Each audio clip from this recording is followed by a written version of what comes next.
We are paid, that's all. We are God.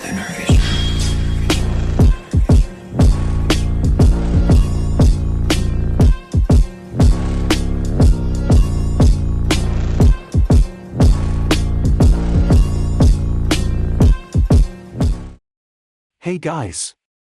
This is Uruzi and this is part 2 of This Is What If Naruto Conquers His Inner Demons. When Utakata discovers that Yagura is being manipulated by Akatsuki, he flees the hidden mist with the goal to save himself and his only friend.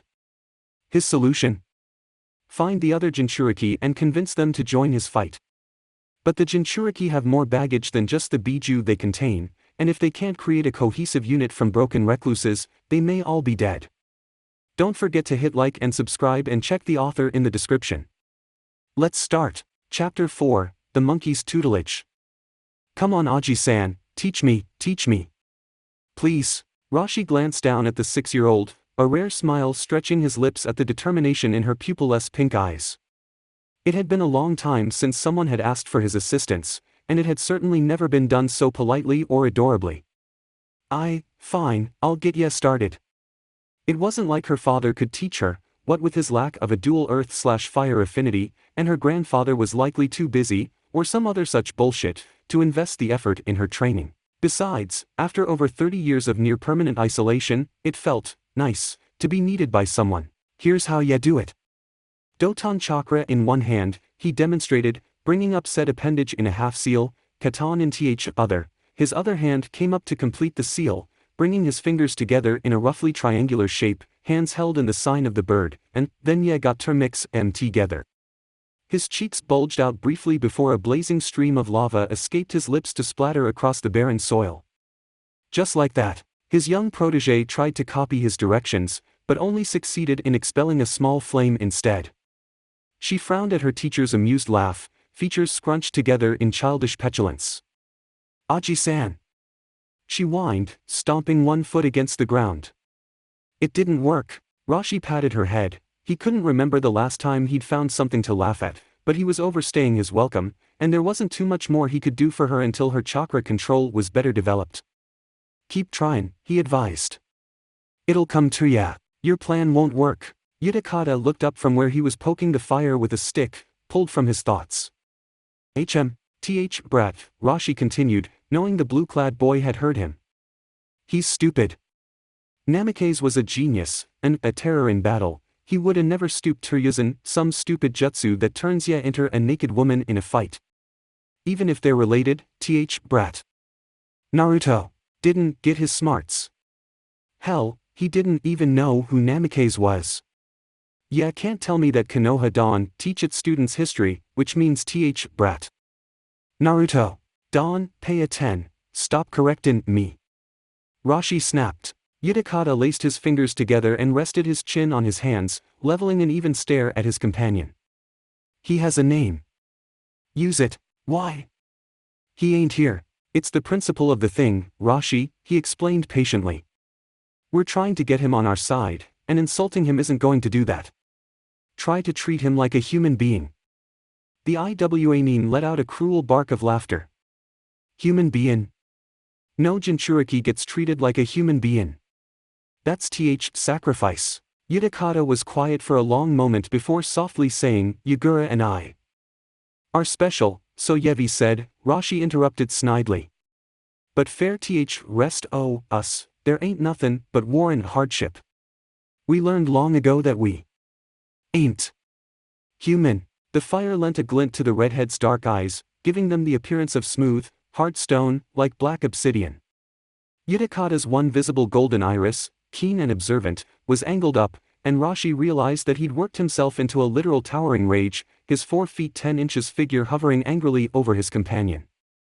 Seating himself once more, he inhaled the smoke drifting off their campfire, finding a fraction of solace with the action. Konoha's trees were nothing like the scarce, hardy vegetation that decorated the land of Earth's mountains, and the scent they gave off when burned was far more aromatic and soothing. Gruffly, almost as an afterthought, he added, and stop saying we're on same side. You stayed, didn't you? Actions speak louder than words. PFT, you're full o' pretty lines, ain't ya? Is it too much to ask for you to not be sarcastic? What happened to you? A dark, humorless smirk twisted the redhead's lips. Yeah, really want to know. Yeah, want to know what happened to Tsuchikage-san? He sneered, and Utakata started at the admission, surprised that his companion had divulged such an important piece of his history. He'll never say so, but it's true. Yevi heard Nidame Tsuchikage. Utakata nodded. The rivalry between the second Tsuchikage and second Mizukage was legendary, and according to the Hidden Mist's historical records, the Hidden Rock's leader had been able to completely disguise his presence from even the best censors. That the Nidame Mizukage had been able to go toe-to-toe with him spoke volumes of both their skills. Mujin, Rashi grunted. That's what people called him. The non-person. Sounds about right. He was ruthless, Rashi continued. Willin, to do anything to make IWA successful, including Seelin, a Bijū enter his student's kid. We needed a weapon to win upcoming war, he said, and I was that weapon. Wait, what upcoming war? Rashi barked a bitter laugh. There wasn't one, not that it stopped Mu from getting as much power as he could. Second Shinobi World War didn't start fair 3 years. Don't matter none. People were always weapons, but being a Jinchūriki, I wasn't just a weapon. You were a demon, right? At Rashi's raised eyebrow, Utakata added, you're not unique in that regard. The redhead scowled at him, and the Kirinin managed to look abashed. Sorry. You were saying, no one wanted to be round someone with a demon in M, so I got Inoki to let me leave village to train. So you've been by yourself for, what, 30 years? 40, Rashi corrected with a grunt. Surprise flitted across the brunette's features, and the Iwanin allowed himself an amused smirk. At this point, throwing off the Kirinin was almost like a game. I don't look it, do I? No, don't matter none. I got a leash. Rashi dug into his pocket and then pulled out his hand, opening it to reveal a smooth river rock, about 1.5 inches in diameter. The character fourth was carved into its surface in neat kanji. How often did you go back? Too often, grunted the Iwanin. Yeah, think they'd just let their weapon live in peace? When soon as Jinchūriki attacked, who do ya think fought him? When Gobi attacked, who had to stop it? When Third Shinobi World War was going, who did Tsuchikage call to turn tide? I went back. Every time that old bastard needed a weapon, I was there to fight, and every time they got rid o' me fast as they could. Didn't want people scared o' me being in town, or what'd happen if I stayed too long. Like I'd explode or something, he sneered. I'm surprised you didn't refuse, Utakata admitted. You seem stubborn and ornery. Better enemy ya know than one ya don. And I still got my pride as a shinobi. So long as I responded to call, they left me alone. A preteen girl with pupilless pink eyes and dark hair in a pixie cut, the last image he had of her, floated to the forefront of his mind. And they won't find someone else to be Jinchūriki. Inoki had allowed his own son to become a demon to placate the priorities of a man hellbent on controlling everything he could. He'd do the same to his granddaughter if it was to the Hidden Rock's benefit. Seems lonely. Not that I'm one to judge. You said you left to train, but every time I mention that I talk with Saiken, you just laugh at me. You're telling me that after 40 years in solitude, you didn't connect with your Bijū? Damn monkey ruined my life, snapped the redhead. Yeah, think I was gonna play nice with him? We had one talk. One. After that, I learned to use his powers on my own. To great effect, if he could take out an Oinin squad led by Kushimaru. Silence fell between the two, the older Jinchūriki staring into the fire, lost in his memories, while his counterpart digested his tale. Utakata could understand and relate to much of the Rock Shinobi's story. It seemed to be the same tale of woe that was commonplace among Jinchūriki. The only difference was that the brown-haired boy had had Yagura to guide him and provide a modicum of kinship in his youth, with even his master Harasame serving as a distant, parental figure in place of his deceased parents. Alternatively, Rashi's family had forsaken him, and the years of isolation had sheltered him from any additional relationships, including one with his Bijū. Products of different times, Utakata mused. Based on what you've said, IWA won't defend you if Akatsuki attacks, will it? He hypothesized. Inoki's afraid M. Won't help him any to fight M if they come fair me. You told me you still had a village. Who were you trying to convince? Is that why you're here? Are you afraid? I ain't afraid oh nothin', the Iwa snarled. Utakata held up his hands to indicate he hadn't meant offense. Sorry, I didn't mean to imply anything.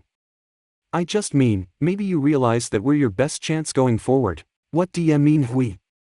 You're hurt and stupid brat can't help with nothin', Rashi retorted. And Don, pretend your intentions re pure. You're doin' this fair your friend.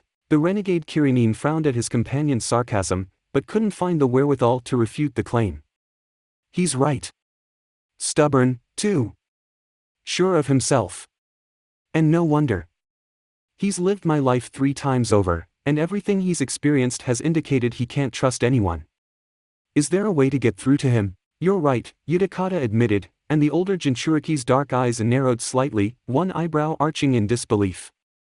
But that shouldn't be all this is about. Our lives are on the line. His, too, he added, gesturing in the general direction of Konoha. I know you're set in your ways, I am, too. But if we're going to survive this, we're both going to have to make an effort here.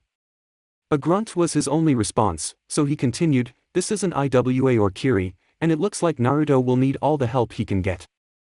Can you please try to be less, I don't know, hostile? You get more flies with honey than vinegar. No Yadon. It's a saying that, never mind.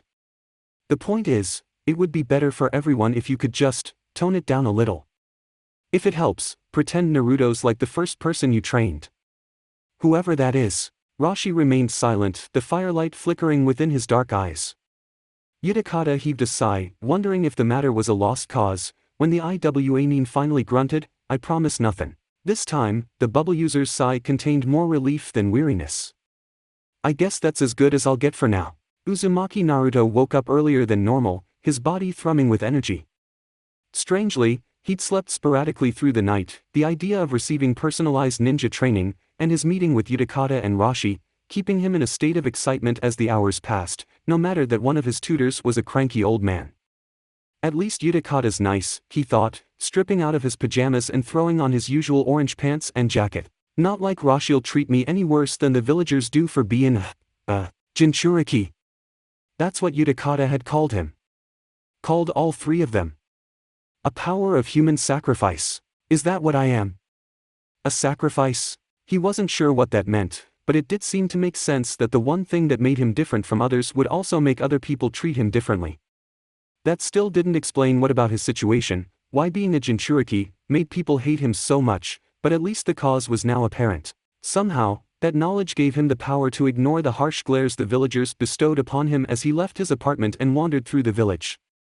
Before, not knowing why he'd been hated by everyone, why he had no family, had been a primary source of his sadness and solitude. Now that he had answers, he was the Jinchūriki to the Kyuubi and his father was the Yondaime Hokage, it felt like a new version of himself had been born and was ready to lead the life he'd always wanted. Granted, he still had questions, for instance, who was his mother, and what had happened to her. But his new companions had sworn him to secrecy, and there was only one person who might have the answers. But the 3rd Hokage was smart enough to ask him where he'd learned information as sensitive as being a Jinchūriki or who his father was, and then who knew what would happen to the 2 foreign Jinchūriki who had promised to teach him. Something bad, he guessed. And then his training opportunity would be gone. But as strange as it sounded, as dangerous as it might have been for Konoha, Naruto didn't want to betray the confidence of either Jinchūriki. All his life, he'd sought someone who understood him, someone he could empathize with. At age 8, he tried to befriend Uchiha Sasuke, who'd been just as alone and isolated as him following the massacre of his entire clan. But both boys had been stubborn, still were, to be honest, and their mutual solitude had bred competitiveness, not understanding. Now he finally had people who understood him, friends all his own. Well, friend, anyway. Even if Utakata seemed cool with him, Rashi definitely didn't, though not in the same way Konoha citizens didn't like him. The redhead's dislike didn't seem personal, not like everyone else's. He reminded Naruto a little of the priest character in the manga with the demons going out of control, grumpy and irritable, but not necessarily at anyone in particular. So, yeah, finally made it. Naruto jumped at the voice, the subject of his thoughts rising from the dirt before him as if summoned. Surprise fading, he thumbed his chest and proclaimed, of course. The future Hokage never. Shut up. Naruto scowled at the interruption, but the expression fell quickly when Roshi placed a hand on his shoulder and dragged them both underground, cutting short his yelp of surprise. They surfaced in the same clearing as the previous day after a short period of darkness, the redhead shoving the young boy away with a rough hand. Naruto released another small yelp as he stumbled forward, catching himself after a couple of steps. He turned and opened his mouth to say something, but Utakata's blue kimono caught his eyes, the brunette offering him a brief smile in greeting. "Good morning, Naruto."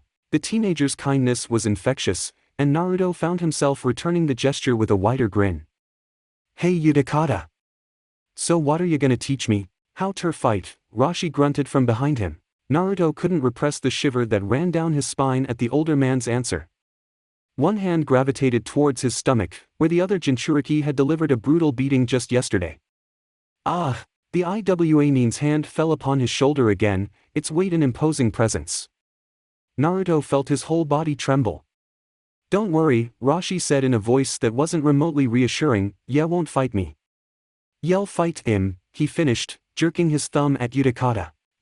Sorry, what?" Roshi shrugged carelessly, a gesture only Utakata saw with Naruto's wide blue eyes fixated on him. "Yeah," said Tur, "take it easy on him. His taijutsu sucks." "Hey, and yeah, Don seemed like a big hand-to-hand fighter, especially now." Utakata grimaced, but conceded that Roshi had a surprisingly perceptive eye. While he could hold his own in a physical fight, Saiken's unique capabilities accentuating his abilities to dodge and weave, his specialty was in ninjutsu. And given that he was still using Nuabari as a crutch. Is this really the best idea? Another shrug, this time accompanied by the briefest of smirks. "Dunno. Closest we got to an even match." Utakata's eyes narrowed. "You're enjoying yourself, aren't you? Prick. I can't train him without knowing where to start. This best way." Golden eyes darted over to Naruto, standing between the two foreign Jinchūriki with an expression somewhere between nervous and impatient. "We need him. For Yagura." He sighed before nodding. "Fine." Roshi clapped his hands together. "Then let's start. Fight." Naruto shot Utakata a hesitant look, afraid to attack me. The brunette wondered, and after several seconds of stillness, the Iwanin barked, "Now." Naruto rushed forward at the demand, throwing a punch at the Rokubi Jinchūriki. Utakata maneuvered himself out of the blonde's way with surprising ease, using Nuabari as a fulcrum. He tapped Naruto's back with a closed fist as the boy's momentum carried him past the brunette's position, marking a point for himself. The Konoha native bent low and tried to sweep his opponent's legs, but the Kirinin placed the Choto in the way, and his foot struck metal. Naruto bounded up and attempted to land an uppercut, but Utakata shuffled backwards, raising Nuabari and whacking the boy's side with it. He yipped at the contact, rubbing at the spot with his other hand. "Enough!"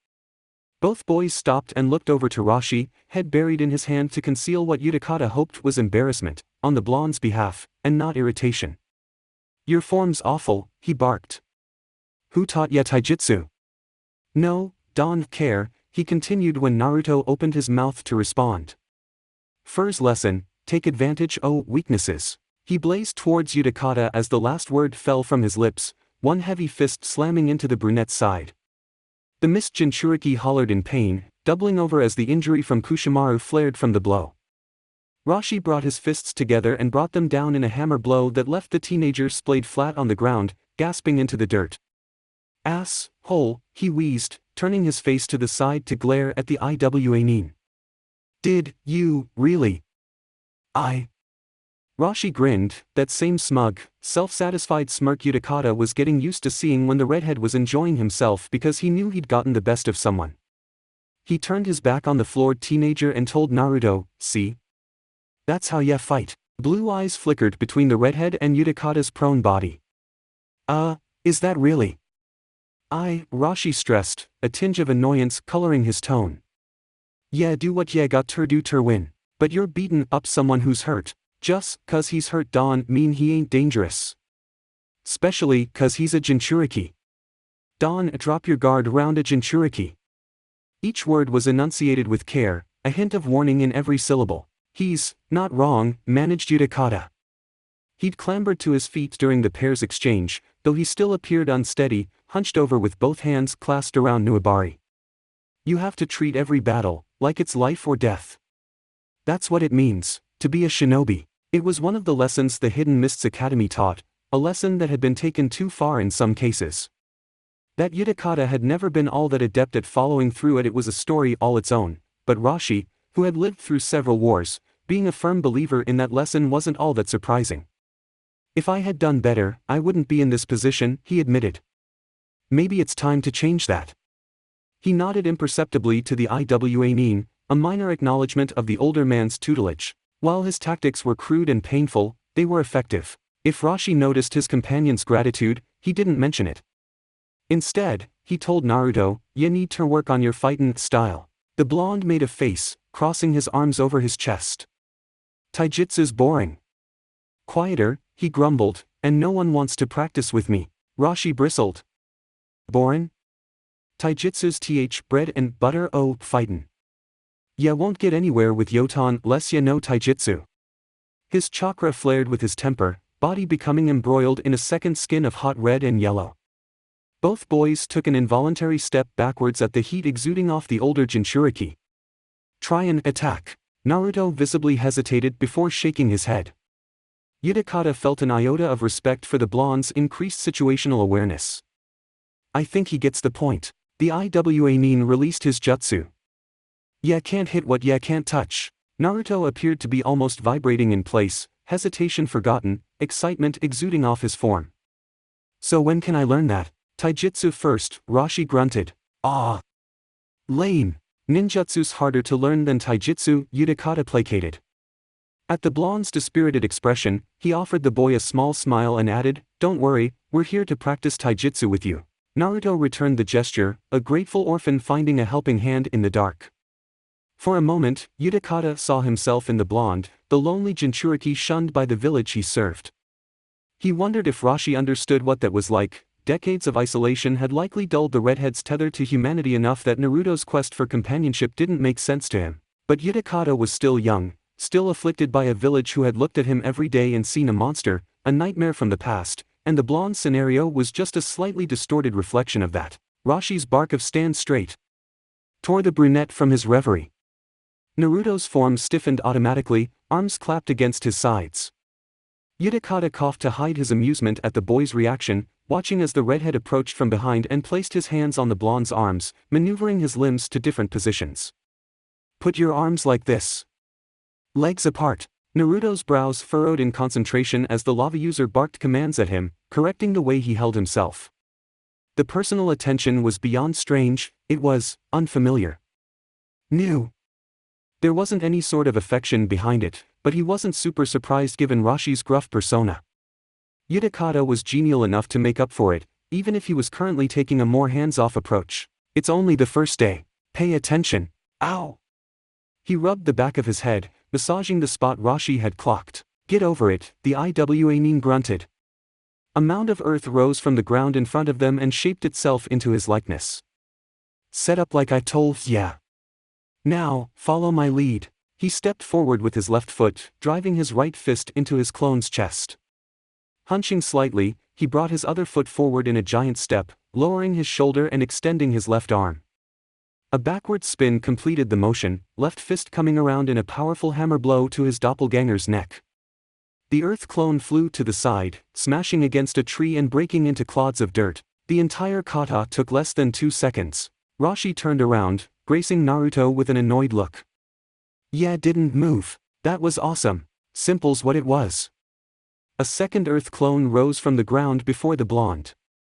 "Your turn." Naruto took a deep breath and set himself up as Rashi had shown him. He stepped into the kata, thrusting his fist forward in a punch. Clone Rashi didn't budge, and the blonde's next move carried him too far inside the duplicate's guard, his follow-up punch losing some of its strength.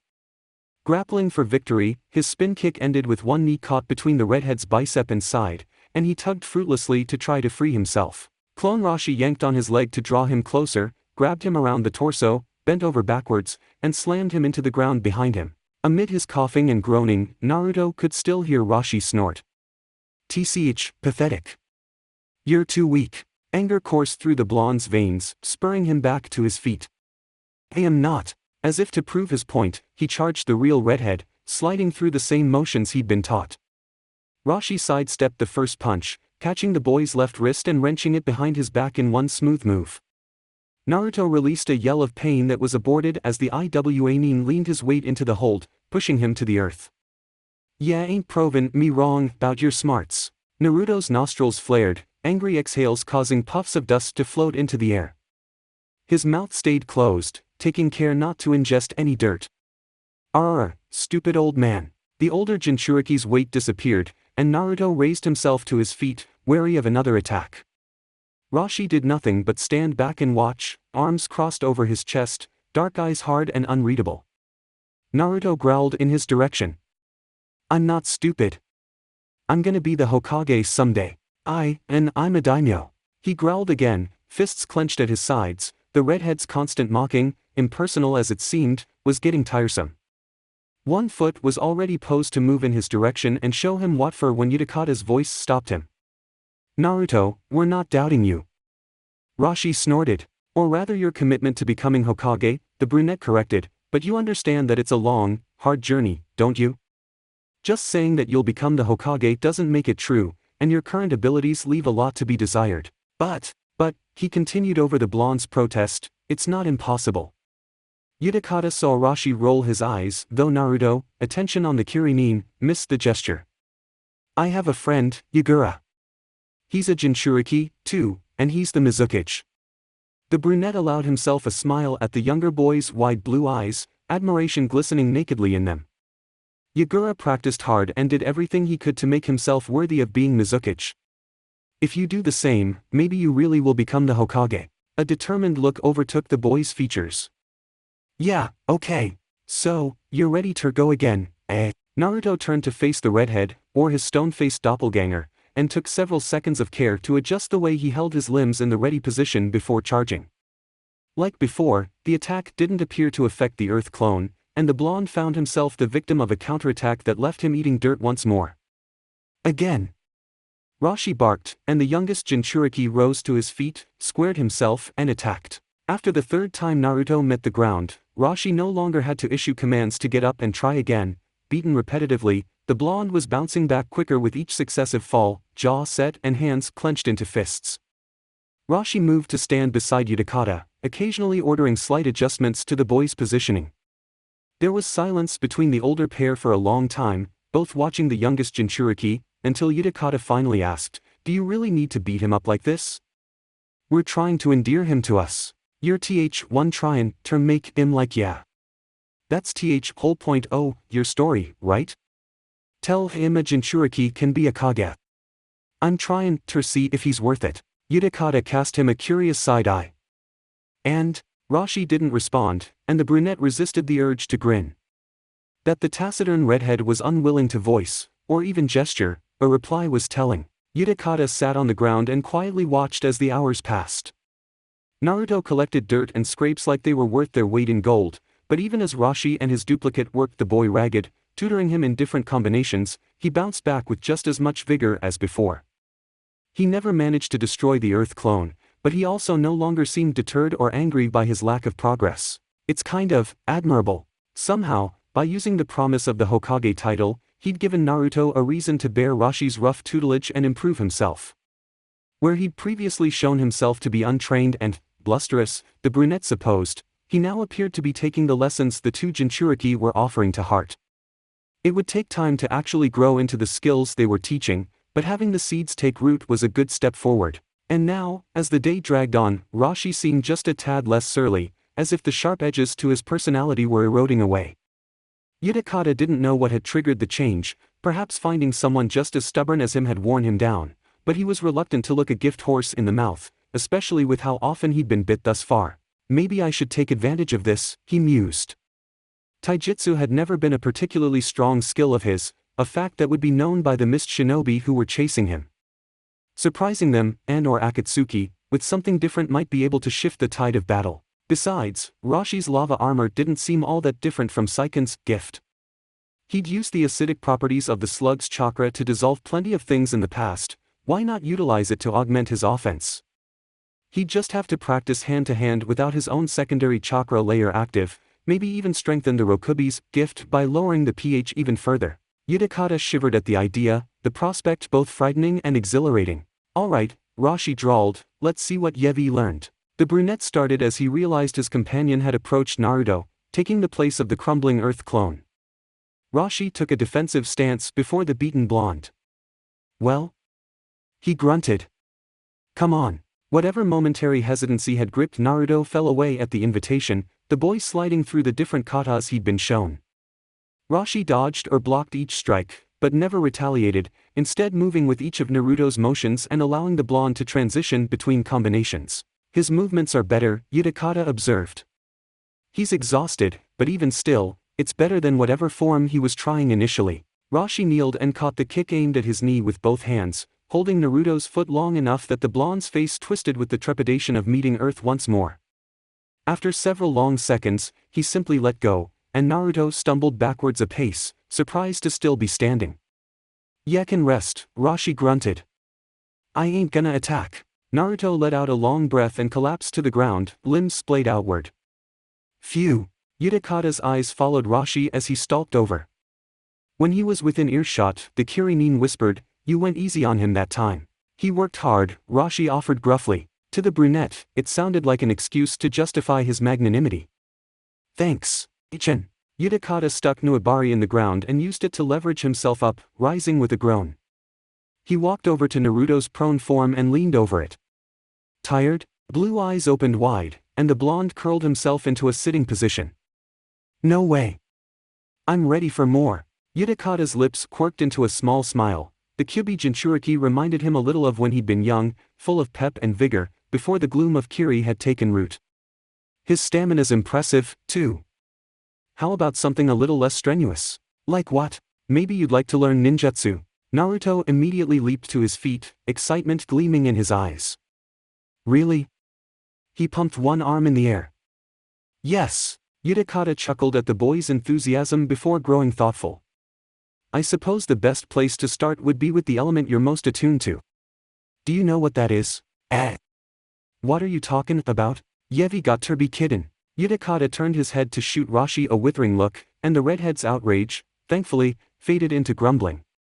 He returned his attention to Naruto, scrutinizing the blonde's confused visage. I wonder if he even has a primary element, since he can use whatever the Bijū can use. That's at least Doton, Katon, and Suiton. Well, since he's a blank slate, maybe it won't matter? Well, most ninjutsu is elemental, that is, it uses an element of the natural world, such as water or wind, as a base. There's also ninjutsu based on manipulating the shape of your chakra, but maybe that's a lesson for another time, he decided as Naruto's features continued to scrunch in confusion. Using the tip of the sewing needle, Utakata began etching kanji into the dirt as he continued. There are 5 main elements: earth, water, fire, wind, and lightning. These form the basis of elemental ninjutsu: Doton, Suiton, Katon, Futon, and Raiton. He finished his etching, pointing at the arrows linking the circle of elements. Each element is strong and weak against another. Suiton, for instance, is strong against Katon, but weak against Doton. Perhaps a demonstration would help, he added upon noticing the blonde's waning attention. Rashi, can you? Thanks. His hands flipped through seals, and he inhaled as chakra built in his mouth. Suiton, Mizurappa. Rashi clapped his hands together before placing them on the ground.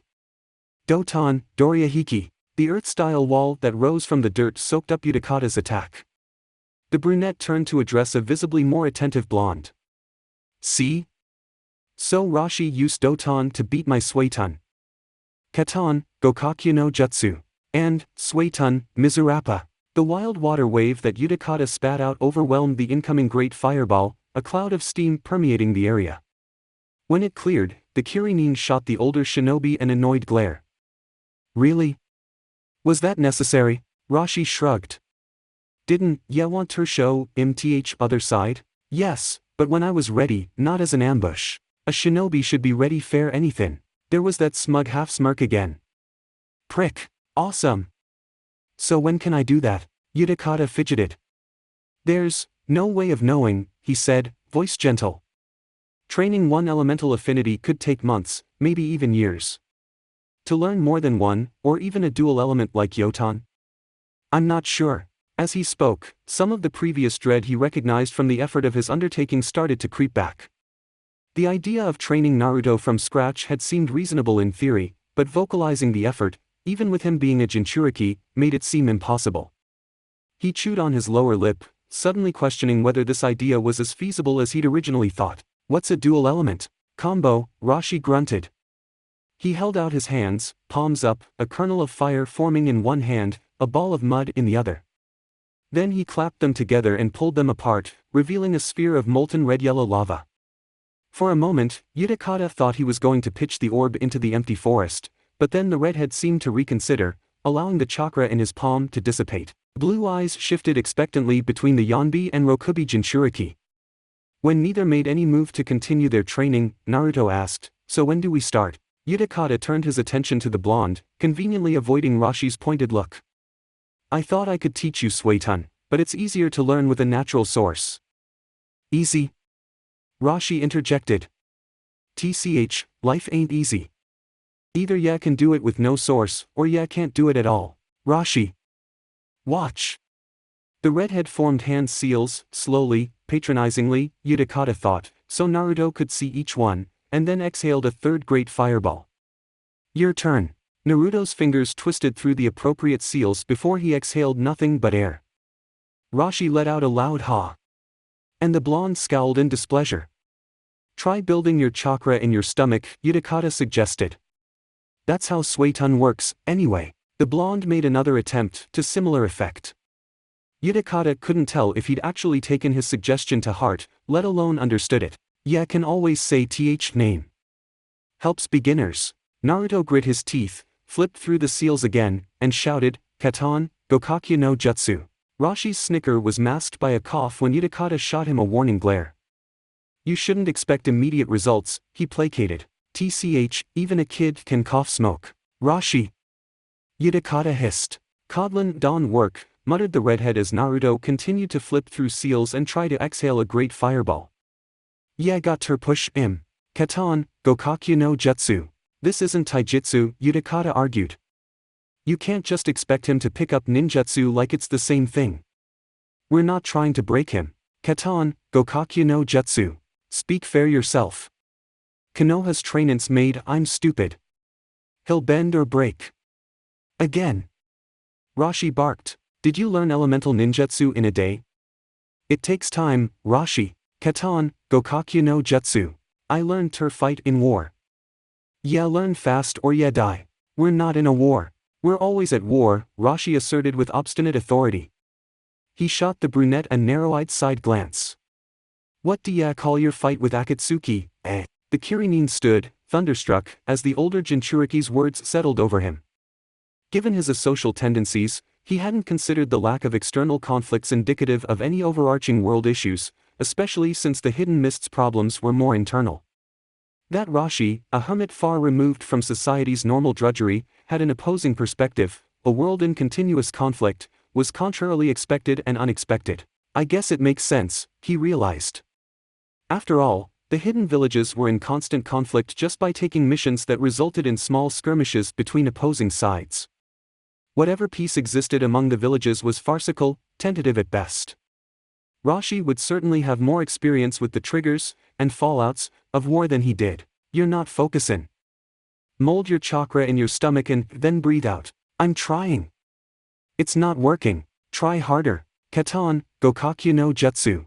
Despite his apparent effort, no flames escaped Naruto's lips, though his face was flushed red with frustration. Utakata stepped forward as the blonde placed his hands on his knees and huffed. "Naruto, you shouldn't wear yourself out. TFT, is that all you've got? You're pathetic. Shut up." Naruto shouted. "I'll show you." Katan, Gokakyu no Jutsu. A small lick of flame emerged from his mouth, aimed at the redhead. Rashi flicked it aside with a careless bat of his hand, where it settled into the earth at Utakata's feet and promptly burned out. Naruto's blue eyes were wide with surprise, and for a moment, the Iwanin saw the excited visage of his niece's pink eyes and agape mouth where the blonde stood. He watched the younger Jinchūriki, scrutinizing him as he slowly recovered from his successful endeavor, before turning and striding towards Utakata. He caught the brunette's golden eyes, nearly as wide as the blonde's, before the Kirin managed to school his features. He did it. Katan's easy to do when you're angry. Did you plan that?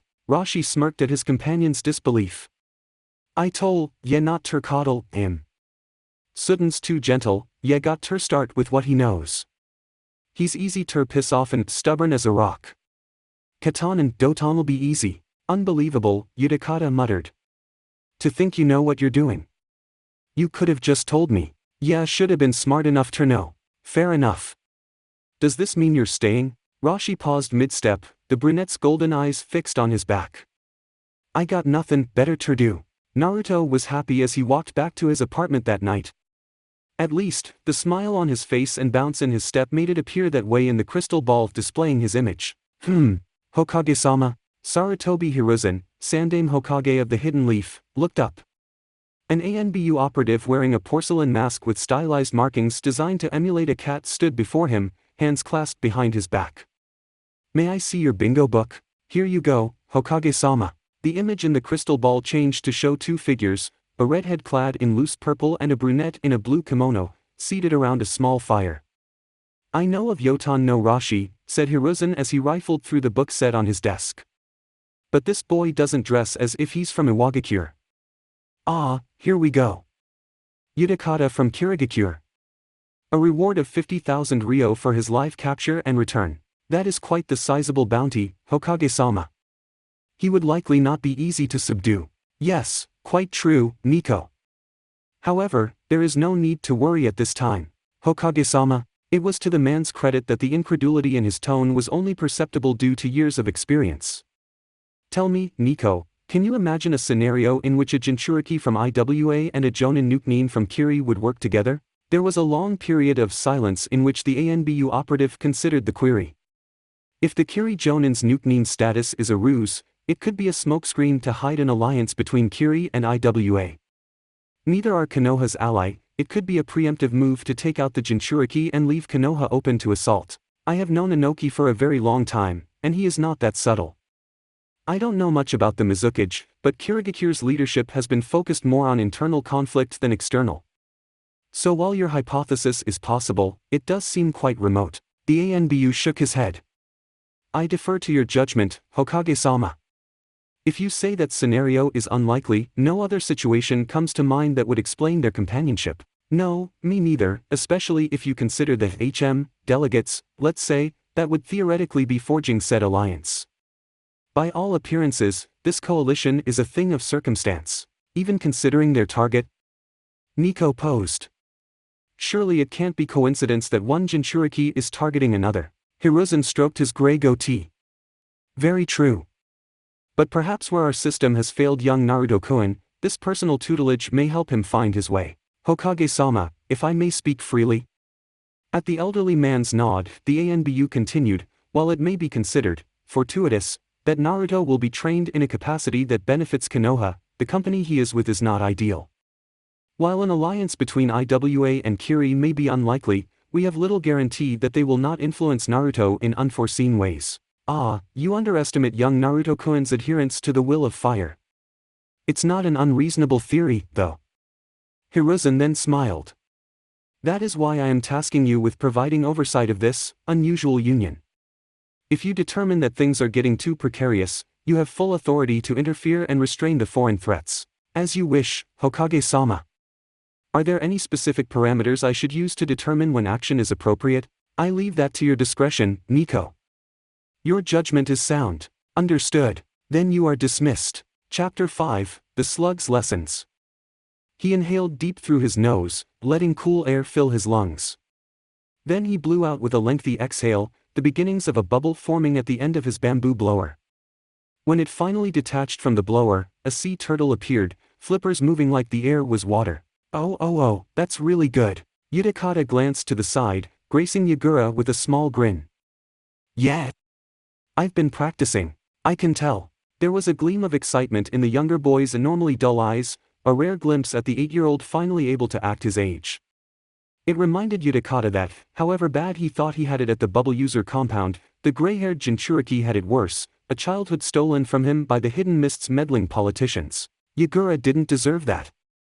No, Jinchūriki did. Watch this one. He breathed in again, deeper, crafting an image in his mind of the form his next creation would take. When he exhaled this time, the bubble that formed was more oblong than round. Fins formed along its side and back, and as it exited the blower, the dolphin flapped its tail, shooting for the sky. Utakata allowed himself to recline from his seated position and lace his fingers behind his head as his creation swam in the open sky. It looks happy, Yagura observed quietly. Utakata nodded. I wish I could be so free. He could see the younger Jinchūriki shift beside him, bringing his hooked staff up and muttering, Suetun, Mizukagami no Jutsu. A flat, oval-shaped mass of water appeared before them, a second bubble dolphin reflected on its surface. With a vertical flip of the watery mirror, the dolphin emerged, moving upwards to frolic with the one the brunette had created. Me, too, Utakata and I. Utakata turned to look at his friend, surprised at the familial address. But Yagura's pink eyes were wistfully fixed on the pair of dolphins, a lost hope in his expression, and the brunette let his question die on his tongue. I'll protect you, he decided, no matter what it takes. As a fellow Jinchūriki, more importantly, as Yagura's older brother, it was the least he could do. Maybe we'll both be free one day. It took a tremendous amount of effort for Naruto to get out of bed the next day. Dragged was the most appropriate word after he woke with a long groan, body one great ache. Between the anger and adrenaline that had built during the previous day's session, he hadn't felt much of the after-effects of Rashi's training at the time, but now, with a night of sleep under his belt, he definitely felt them. On his feet, he stretched his arms to the ceiling, his back bowing with the motion, muscles weighted with exhaustion. Through the aching, though, Naruto felt good. Accomplished. He'd brawled with plenty of people in class, Sasuke, Kiba, even Choji to a lesser extent, and he'd been beaten more times than not, but none of those fights had ever taught him anything. Irika had been a stickler for theory over practicality, and since the blonde had never grasped the theory, he'd never really advanced to learning anything of substance. Rashi was the exact opposite, and Naruto found that he liked the older man's teaching style better than the academy's, shitty personality notwithstanding. Ah! Pain, pain. Oh! He melted into a seated position on his bed as a knot in his back worked itself out. Maybe we won't fight today. The journey to the forest was a trudge, though he was forced to admit the walk helped relieve some of the weight in his legs. Moving was bittersweet, in a way, though he chose to see the effort as evidence of a good workout rather than anything negative. When he finally arrived at their designated meeting place, Rashi was leaning against a tree with eyes closed. Naruto looked around nervously, wary of being alone with the redhead, especially in his current condition.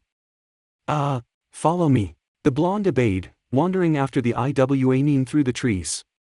After a long trek, made even longer by the silence between the pair, the sound of running water made its way to his ears, and the foliage thinned enough to reveal a river, at least 20 feet wide by his guess. Utakata was reclining against the bank of the far shore, golden eyes closed in peace. Rashi cleared his throat loud enough to get the brunette's attention and announced, I got him. Utakata waved a lazy arm, not even bothering to open his eyes. Come on in, Naruto, he called. Water's fine. Naruto glanced at Rashi, hesitation written across his features, but only received a grunt and an eye roll in response. Finding no help there, not that he'd expected it, he approached the bank and dipped in a toe, immediately jumping backwards with a yelp. It's freezing. Tough shit. Get in. Naruto shot the redhead a sour look. You get in. I ain't one learnin' Suetun, grunted the Iwa. He marched forward and grabbed the blonde by his collar, divesting him of his orange jacket with a rough tug. Hope ya can swim, he muttered, using his foot to shove the startled boy into the water. The blonde landed with a splash, shrieking as the icy temperature seeped through his remaining clothes and froze his body. He went rigid with shock, the pull of the river carrying him along momentarily before a strong hand latched around his wrist. Naruto felt himself pulled up, spluttering as he broke the surface. I've got you, came Utakata's voice. Naruto wrapped his arms around himself, teeth chattering. Blue eyes raked over the teenager beside him. The Kuririn was clad only in his boxers, water dripping from the tips of his lank hair and following the contours of his lean body. Several scars were scattered around his torso and over his shoulders, in areas normally hidden by his kimono. Naruto was about to ask what had happened to him when the older Jinchūriki beat him to the punch, asking, Are you okay? Why yeah, fine. Utakata arched an eyebrow. Are you cold, aren't you? Utakata laughed at the question, and for a moment, Naruto forgot about his situation. In the few days he'd known the brunette, Utakata had been gentle, calm, nervous, mad, even scared, but he'd never expressed open amusement. It made the teenager appear younger than he'd portrayed himself, more relatable, and the blonde found himself smiling despite everything. Sorry, Utakata finally managed. In Kiri, everyone learns to swim from an early age, and we adjust pretty quickly to different water temperatures. I guess I just forgot myself for a moment. Then he smiled apologetically at the younger boy. You should consider removing your clothes, though. The best way to learn about water is to be fully immersed. Reluctantly, Naruto complied with the brunette's suggestion, shucking shoes, pants, and mesh shirt at Rashi's feet. When he was finished, he stood only in his boxers, shivering, arms hugging himself, and waited for the brunette's next set of instructions. Utakata still looked amused, though he managed to hold in his laughter. You can relax. We're not doing anything strenuous today. I figured your body could use something a bit easier after yesterday. Naruto had to admit that the water had a soothing effect on his sore body, though he couldn't tell whether that was because it felt good or because he was simply numb. He sank in up to his neck, and Utakata suggested, try moving around some, it'll help you warm up. The blonde obeyed slowly, spreading his limbs and taking careful steps through the water. Konoha wasn't really known for its sources of water, and Naruto's swimming abilities were limited at best. Utakata's voice was soothing as he spoke, riding the flow of the river. Learning Suiton is about learning how water flows. You're going to struggle if you try to go against it. Try swimming upstream. Naruto stopped standing and tried to paddle against the current. Panic began to settle in as Utakata's form shrank, the river carrying him further away. He flailed helplessly, unable to properly ground himself on the riverbed, and something latched around his raised wrist. Slowly, he was dragged back to where Utakata was, the older boy pulling him forward with a whip of water. Try standing now. He rose to his feet, the Kirinin's body providing a blockade against the river's flow, and the teenager asked, not easy, right? You can use Suiton like that? Utakata nodded. With practice, you can, too. But you have to start from the beginning and learn the basics. That applies to everything, not just Suiton. Naruto remembered the older boy saying something similar the day before, and the predictable whine of impatience that he'd vocalized in response. This time, he just nodded. The brunette offered him a gentle smile in return. Good. And how do you feel? I'm good, Naruto answered, and he realized that the statement was surprisingly true. The water was no longer freezing, and while still cold, it was refreshing. His body felt loose and ready for whatever came next, despite the shape he'd woken up in. Real good. Are you gonna teach me Suiton now? The basics, admitted the Kirinin. This will be different, let's say, than how Rashi will be training you. Maybe I can teach him to swim while you're at it. Golden eyes darted over to the Iwanin's position on the bank before returning their attention to Naruto. That's on the list, too, he told the blonde. But one step at a time.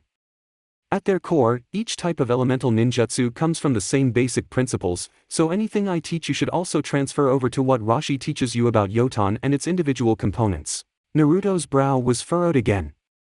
Utakata couldn't tell if the expression was confusion or concentration. You know the 12 hand signs? When the blonde nodded, he prompted, show me. Naruto flipped through them, and the brunette gave a thoughtful hum at the end. You'll need to work on getting faster. Knowing how to transition between them quickly may save your life in battle. At the younger boy's disheartened expression, Utakata assured him, we won't focus on that now, you can practice that on your own. For now, we'll work on Suiton. You remember how you felt yesterday using Katon? Naruto spared a glance at Rashi.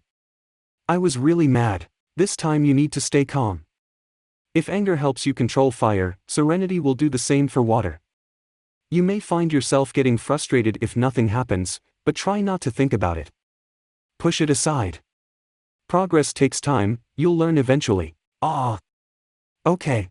Copy me, Utakata instructed. He raised a hand to chest height and held it palm up. Water from the river rose up in small rivulets and coalesced into a sphere-shaped mass in his palm. He demonstrated to a wide-eyed Naruto how to use chakra to manipulate the liquid's shape, first creating a cylinder, then a pyramid, and finally something resembling a sea urchin. After allowing it to return to a sphere, he said, "Now you try. Feel your chakra flow into the river and then call it to your hand. And remember, even if nothing happens, don't get mad. Just stay calm."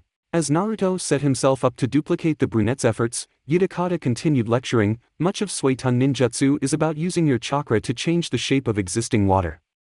Its malleability is where Suiton gets its strength from."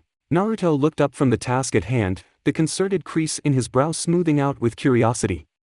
"But you were able to spit it yesterday." The Kirinin nodded. "Yes, you can also use Suiton by changing the nature of your chakra, similar to how Rashi uses Katan or Yotan, but it's more difficult. Remember what we learned about the flow of water? It's better to start from the simplest point and move on from there. So we'll work on shape manipulation first." "Okay, good. Then keep trying. Again." Rashi barked. Naruto took a deep breath in through his nose and attempted to drown out the irritation building in his blood. He released a yelp when the redhead slapped him upside the head. "None o' that," the Iwanin grunted. "This ain't Suiton. Yeah, gotta get angry if you're gonna learn Katan. It's really hard to switch between them," Naruto complained. "Tough shit. Learn to do it." Naruto grumbled under his breath, but closed his eyes and stopped trying to calm himself, allowing the seething fire of annoyance to burn under his skin. Rashi continued to talk, his gruff, rural cadence only adding to the blonde's frustration. "Think oh, how Konoha treated ya. Think oh, life ya lost, 'cause you're a Jinchūriki. Ya can even think oh, how much ya hate me." "Easy enough," Naruto muttered. "So long as ya get mad. Shut up. I get it. Watch your tone." Naruto could feel the heat crawling beneath his skin like a colony of ants. Rashi's condescension was a palpable presence, weighing him down and shadowing him in a cloud of anger. His whole body felt warm, a stark contrast to the river water that had chilled him the day before. "Ya feel your chakra now, don't ya?" "Yeah, any shinobi worth his salt should be able to draw on it whenever." Naruto scowled at the redhead, his chakra flaring at the jibe. The anger felt good, in a backward sort of way that wasn't entirely unfamiliar. It reminded him of how he felt when he got overlooked by the villagers, or suffered their hatred unprompted, and his outlets had been pranks and loneliness. But maybe those had just been disguises, or distractions, for the hurt and outrage at being treated unfairly.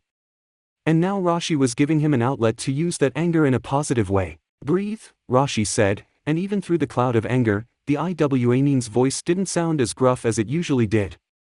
"Channel your chakra to your chest and focus on your anger. Let it build and just breathe." The blonde followed his instructions, forming the chakra into a ball in his chest and suffusing it with the anger bubbling beneath his skin. A kernel of warmth formed within and then spread from his core, making him feel like his whole body was awash in tempered fire. He inhaled, and the internal flames rolled with the movement, building stronger in his chest. "Out," Rashi said, biting cynicism absent, his commands stern but even. Naruto obeyed without thinking, too wrapped up in the trance-like atmosphere to question anything. Fire needs air. Yeah, breathe in, and yeah, build your power. Breathe out, and yeah, release it. Yeah, remember seals. When yeah, breathe in, form Picture jutsu in your mind. Then breathe out, and let it go. Got it? Open your eyes, stupid. Barked the redhead. Yeah, got to see what you're doing, so ya know how to fix it. This ain't meditation. Blue eyes opened and glared daggers at the old man, and Naruto inhaled with the flash of anger, feeling his chakra roil in his chest and form into a fiery ball as his hands flashed through seals. Then he exhaled, the name of the technique echoing in his mind, Katan, Gokakyu no Jutsu. And a fireball the size of his fist shot out from between his lips. Rashi caught the flaming projectile before it could ignite the surrounding foliage and crushed it in his hand, but Naruto was too busy marveling at his achievement to pay the Iwanin any heed. "I did it, on my first try. That was way easier than last time." His gaze focused on the redhead. He really knows what he's talking about. "Hey, do I always have to be mad to do this? Till ya get a hang o' it probably. What's that grin fair, eh? Yeah, still got a long way to go. Ha, we'll see." You're not so bad after all, Aji-san. It was peaceful in the land of fire. Utakata hadn't realized how harried his life had always felt in Kiri until he and Rashi had settled themselves into a semi-permanent campsite and started the arduous task of training Naruto. Where before he'd felt simultaneously caged and exiled, now he was surrounded by nature's open tranquility and a deep calm. Ah, splush! The brunette sighed. No wonder Rashi liked living alone. Golden eyes opened to find Naruto struggling to his feet against the river's current, waterlogged blonde locks hindering his vision. Need help, Dawn? Yeah, dare think it. Utakata craned his neck to find Rashi standing just behind where he was relaxing against the riverbank. I told, yeah not ter baby, Yevi been teachin' him fair weeks, it's time ter sink or swim. We need him alive, Rashi. It ain't deep. Sides, he learns better like this. Utakata rolled his eyes and returned his attention to the younger Jinchūriki, silently preparing his chakra in case his intervention was required. By this point, Rashi's unorthodox opinions on teaching weren't anything new, and protesting the older man's strange, albeit effective, methodologies hadn't done anything so far. That Naruto hadn't died yet spoke well of the boy's resiliency in the face of such overwhelming odds. Take this. No, wait. Utakata's protest faltered as the water Naruto was trying to splash at Rashi fell short and instead hit him in the face. He sputtered out the liquid he hadn't closed his mouth in time to avoid, raising an eyebrow at the sheepish blonde. Behind him, Rashi snorted. Was that supposed to be some kinda jutsu? Naruto's lips pressed together in a pout, arms crossed over his chest. No. Don't you know how to have fun? Oh, fun, Is that what ya think this is? Well. Bein' a shinobi's about life and death, Rashi asserted. Utakata felt the redhead sandal nudge the back of his head. Fight me like ya want ter kill me. The Kirinin frowned. I'd rather not. I don't care what ya want. He needs ter learn this. I'm still recover, Suetun, Suijin Hiki. River water rose up and blocked the burst of flame that had escaped the redhead's mouth. Utakata dove beneath the water's surface, swimming to the river's center and rising to his feet, placing himself between the irate Iwanin and the wide-eyed Naruto. Are you insane? At least give me a warning. Yeah, get no warnings in combat. Yotan, Yogenryu no Jutsu. Suetun, Dai Suijin Hiki. As a massive wall of water rose to intercept the incoming lava flow technique, Utakata made a shooing gesture to the Jinchūriki behind him. Naruto, get back. You're not going to want to get caught up in this. He blazed through hand seals, saturating the river with his chakra. Bubbles rose from the water's surface and levitated around the brunette. Rashi snorted. Yeah, think that'll stop me? He charged forward, summoning a pillar of earth beneath his foot that boosted him into the air above the six-tails Jinchūriki. His cheeks bulged in preparation for an attack, but Utakata had already pitched his hand up, commanding several bubbles to follow the motion. They flew upwards and exploded in the redhead's face before he could attack, sending him crashing into the river. A copy of the brunette formed from the water where the older Jinchūriki had landed, its hands held out to create and hold a large sphere of liquid with the Iwanin inside. Rashi stared at him from within the water prison technique, one eyebrow arched to silently question if the Kirinin thought the ninjutsu was enough to hold him. Utataka's hands twisted through more seals, a water release, water fang bullet ready to impale the redhead, but Rashi was already shrouded in a coat of lava that evaporated both the water prison technique and the brunette's clone. Utakata sent the remaining bubbles at the approaching Jinchūriki, but a wave of pure heat popped them before they got close. He sped through seals, feeling the river's water answered the call of his chakra. Suetun, Daibakufu no Jutsu. The river swelled into a giant wave that flowed upstream and crashed over the Iwanin.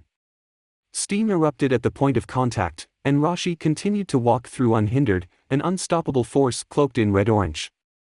He charged the brunette, every footstep producing a hiss from the contact of heat and water, and Utakata summoned 3 Mizu Bunshin to run interference. Rashi burst through them with a brutal clothesline, and Utakata barely managed to cross his arms in front of his face to defend himself. He hissed as the redhead's knuckles burned his forearms, the punch taking him off his feet. Water splashed up when he fell backwards, and the brunette kicked blindly to force himself into the river's flow. Yotan, Shakigaryugan no Jutsu. Utakata's head struck a dam of solid rock that hadn't been obstructing the river's flow previously. He rose from the water, one hand rubbing his injured skull. Splashing drew his attention to the charging Rashi, and the brunette flipped through a short set of seals before expelling a stream of water from his mouth. Suitun, Suidan no Jutsu. Rashi was pushed back by the water bullet technique, but he held up one arm palm out, the fiery aura coating the appendage solidifying into bulky pumice. The incoming water sprayed out in all directions in the face of the hardened resistance, and the redhead continued a slower trek towards the Rokubi Jinchūriki. Saiken, Utakata probed with gritted teeth, I could use your help. I cannot. What? It would not be appropriate for me to lend my strength against one of my brethren. He growled at the slug, snapping, fine. And breaking off the internal dialogue. I'll do it myself. The Kirinine released his control over the chakra serving as his second skin, the acidic quality of his Bijū's gift eating through his boxers and effervescing with the river. Rashi laughed, a gruff, rusty echo. Finally. Ya can lose control, eh? See this, boy? He called, addressing Naruto. This is Jinchūriki's power. He blazed forward as bubbles began to rise off the Kirinine's skin. When he was close enough, the heat from his aura popped the bubbles, and a series of small explosions engulfed the pair. Utakata flew backwards and hit the wall of hardened lava created by the scorching stream rock technique, his acidic skin slowly dissolving the makeshift dam. Golden eyes opened with an accompanying groan to find Rashi kneeling over him, a curved kunai hovering an inch above his throat. This is familiar. The redhead was covered in shiny obsidian, his other fist holding the brunette's chest and body underwater. Rashi smirked at him. Yield. Utakata knew when he was beaten. I yield, he said, covering himself in his protective chakra once more. Ya don't know how to fully use your power, Rashi noted. Chips of obsidian flaked off his body and dropped into the river until he was left unarmored. No, the Kirinine admitted. His voice carried a sourness born of embarrassment. My training wasn't allowed to get to that point. Just enough to make me dangerous. Fear of too much power they couldn't fully control, I think. At least, I can't figure out any other explanation. I had hoped to work on it here.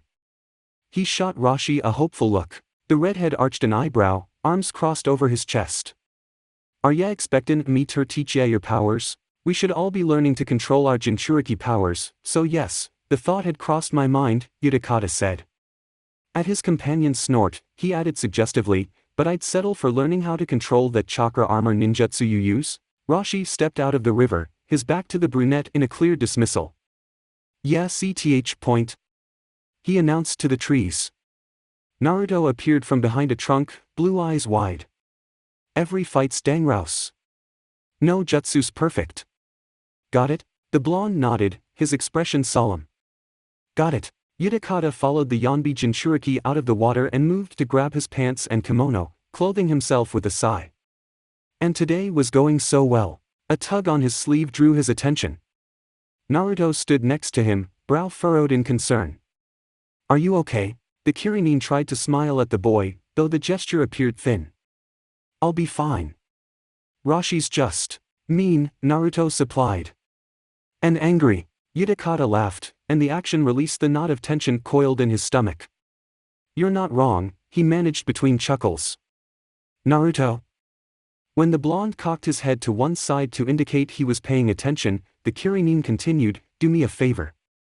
No matter what Rashi says, just let yourself be a kid. Ha! Rashi's right that each fight is dangerous, the brunette explained. Hell, just being a shinobi is dangerous. Being a Jinchūriki even more so. And you should always be prepared to fight for your life, that's part of what we're trying to train you for. But it's also important that you get to be who you are. You can't let other people tell you who you should be. Do you understand? I think so. Utakata clapped a hand on the younger boy's shoulder. Just keep being yourself. Why don't you head home for the day? We'll pick up tomorrow. Okay, later. The Kirinine watched him disappear in the direction of Konoha, and when he was out of sight, Rashi asked in a gruff voice, what was Th.0 that? You never really had a childhood, right? He spared a glance at the redhead when no response was forthcoming, finding only flat, skeptical dark eyes. You're not exactly special in that regard. But Yagura, he only wanted to enjoy life, and he never got a chance. Kirigakure forced him to learn to be Mizukichi before he learned how to have fun. trainin' kid was your idea. I know. And we should keep going. But unlike you, me, or Yagura, Naruto seems like he knows how to have fun. Be a kid. We should encourage that, not discourage it. Utakata expected Rashi to snort, or scoff, or make a sarcastic reply, but only silence greeted his statement. The Iwanin's brow was furrowed, mouth puckered slightly, and if it was Naruto, the brunette might have called his expression thoughtful. He looks nostalgic. Fine. The Kirinin started. Sorry. I said fine, Rashi grunted. Oh. Well, good. Thanks. He turned to head back to their campsite when Rashi said, I get it. The brunette stopped, turning around in surprise, and the older Jinchūriki's dark eyes found his golden ones. Get over it. Yeah, don't coddle him, and I don't break him. Slide forward more. When ya twist, you'll get more power. Not that far, you'll unbalance. A sigh. Too late. I'm trying. Naruto complained. I can tell, was Rashi's dry response, and Utakata was surprised that his tone lacked its usual condescension. After so much time together, it seemed like the redhead was actually trying to be civil, which was impressive. Try again. And watch your stance this time. Can't I fight something? It's boring hitting air. Rashi brought his hands together, and a clone rose from the dirt before him. It won't hit back, if you're afraid. Oh, that. As if. Naruto charged the doppelganger, throwing a punch that transitioned to a series of taijutsu combinations that Rashi had shown him. His movements were fluid despite how stilted the katas themselves appeared to the brunette's golden eyes, as if they were missing an important component. Whatever style the Yonbi Jinchūriki had taught the boy was clearly meant to deliver debilitating results with minimal effort. Supplemented by his lava armor technique, it was easy to see why the style was effective as an offense. The blonde jumped, somersaulted, and brought his leg down in a drop kick. Clone Rashi blocked with its arms, and Naruto leveraged his other foot on its shoulder to spring off it, tossing a kunai that buried itself in the back of the earth clone's neck. It crumbled on the spot, and the boy landed on the ground in a crouch. Oh, you're improvising now, eh? Naruto rose and faced the Iwanin, his rosy cheeks betraying his flustered state. Well. You're smarter than I gave ya credit fair, Rashi acknowledged. His voice had its usual gruffness, but Utakata, scrutinizing the redhead's tics for any minuscule changes in how he treated the two younger Jinchūriki, detected a near imperceptible undercurrent of pride? Yeah, got to adapt to each situation and take advantage any openings. Not bad. Naruto's lips exploded like a lit firecracker into a beatific smile, his excitement a palpable thing. Hey, did you hear that, Utakata and I'm awesome. The brunette's relaxed expression froze in place, body petrified and mouth open to deliver tempered praise that wouldn't escape his throat. Where Naruto stood, casting him a concerned glance, he only saw unkempt gray hair and pupilless pink eyes, an adult solemnity on a child's face. Utakata and if ya think you're such hot stuff, ya should try fightin' him now that he's healed. Is he okay? Fine. Utakata gasped with sudden alertness, voice more strained than he would have liked. I'm fine, he repeated, calmer. Over the blonde's head, Rashi raised a skeptical eyebrow, and the Kirinin brushed it off as a figment of his frazzled mind that the gesture was silently asking the same question. We can spar if you'd like. Naruto seemed to take the brunette's answer at face value and resumed bouncing on the balls of his feet. Rashi gave a shrug and said, if ya want to make it fair, ya should limit yourself to taijutsu only, let kid use anything. Sure, that sounds fine. One red eyebrow arched again, but the brunette ignored it to settle himself in a defensive stance, blocking Naruto's charging attack with a rigidity contrary to his normally fluid movements. Focus, he scolded himself, even as his thoughts whirred around uncontrolled, analyzing the status of their situation. In the back of his mind, he acknowledged that Rashi's initial reticence and constant distance seemed to be fading, which was good news for his plan. The idea that he'd made inroads, even small ones, with the antisocial recluse was reassuring, and Naruto seemed to be retaining what he was taught, if the spar was any indication, even if development seemed slow. Not that the blonde's sluggish progress was in any way his fault. His poor education aside, Utakata knew that even good shinobi required time and repetition to learn something new, and the younger Jinchūriki was learning everything, multiple things, from scratch. Utakata and Yagura's voice was all too real in his head, its echo a distant cry for help. He flubbed a block and suffered a hard strike to his ribs, reinforcing the evidence of Naruto's improvements. Get it together. He scolded himself. Just because Naruto and Yagura call me the same thing. He felt suddenly winded at the thought, a second blow with no physical cause. It was a stark reminder of why he'd left the hidden mist and what they were training for. Yagura was on a timetable, they all were, with no way of knowing how much time they had left. Months? Weeks? At what point would Akatsuki deem it more prudent to extract the three tails than to maintain its puppet? And what of the remaining Jinchūriki, still unaccounted for, still unaware of the danger they were in? The solace he'd just found in both Naruto's and Rashi's progress now seemed insignificant and bittersweet. Worry jittered through his body and clouded his mind. Naruto threw a punch at his stomach, and Utakata pushed it down almost robotically before taking a careful step back as the blonde swiped at him with a kunai in his left hand. The younger Jinchūriki stepped towards him and spun clockwise, his right fist coming around in a hammer blow. Utakata blocked the strike with both arms, and Naruto jumped back to throw his kunai at the brunette. Katan, Gokakyu no Jutsu. The Kirinin was already in the process of dodging the knife when a fireball the size of his head burst from the blonde's mouth. Without thinking, Utakata condensed the water vapor in the air in front of him to create a thin shield of liquid that soaked up the incoming great fireball. Enough! The pair stopped at Rashi's order, turning their attention to the approaching redhead. Yeah, broke rules, he berated the mist shinobi.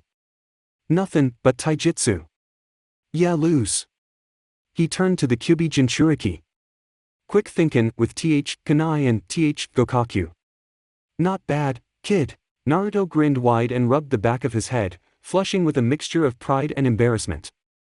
Hee, thanks. Dark eyes rolled back to the Rokubi Jinchūriki. Your taijutsu ain't bad enough that kid should beat ya. Sorry. I was distracted. You're a jonin, yeah, shouldn't get distracted. And, it shouldn't take much to beat him. I don't need your judgment right now, the brunette snapped.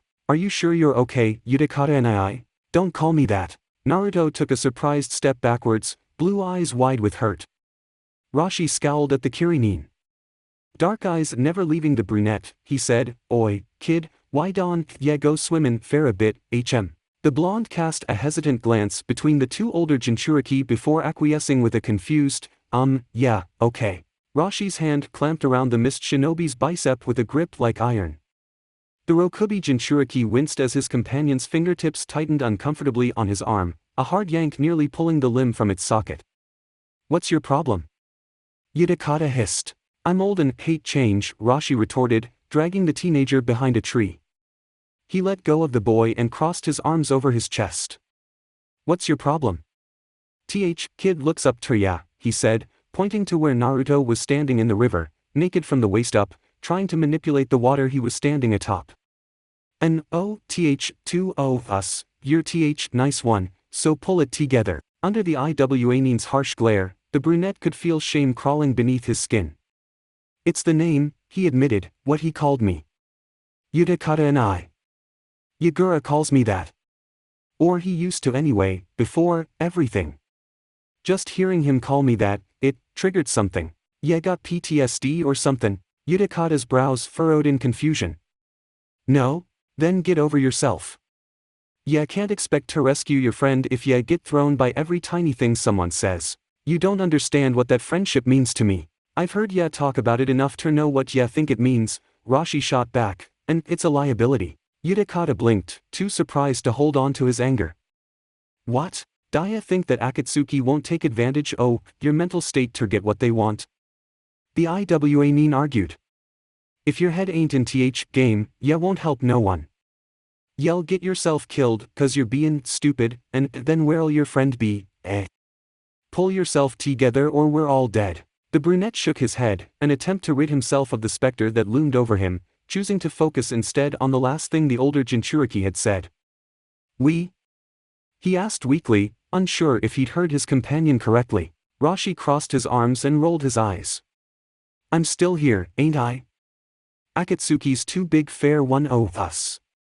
You're not only one with something to fight fair side from our lives. The grin that slowly stretched across Utakata's lips felt foreign, even as a surge of victory swelled in his chest.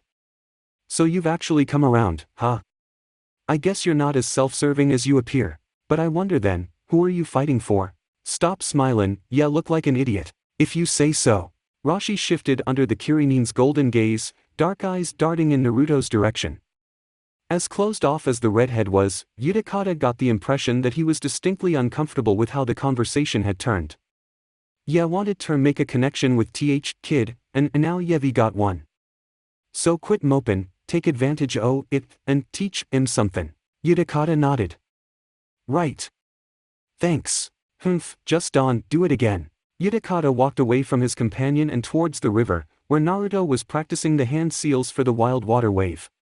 Brow furrowed in concentration, he missed the brunette shedding his kimono and stepping into the water.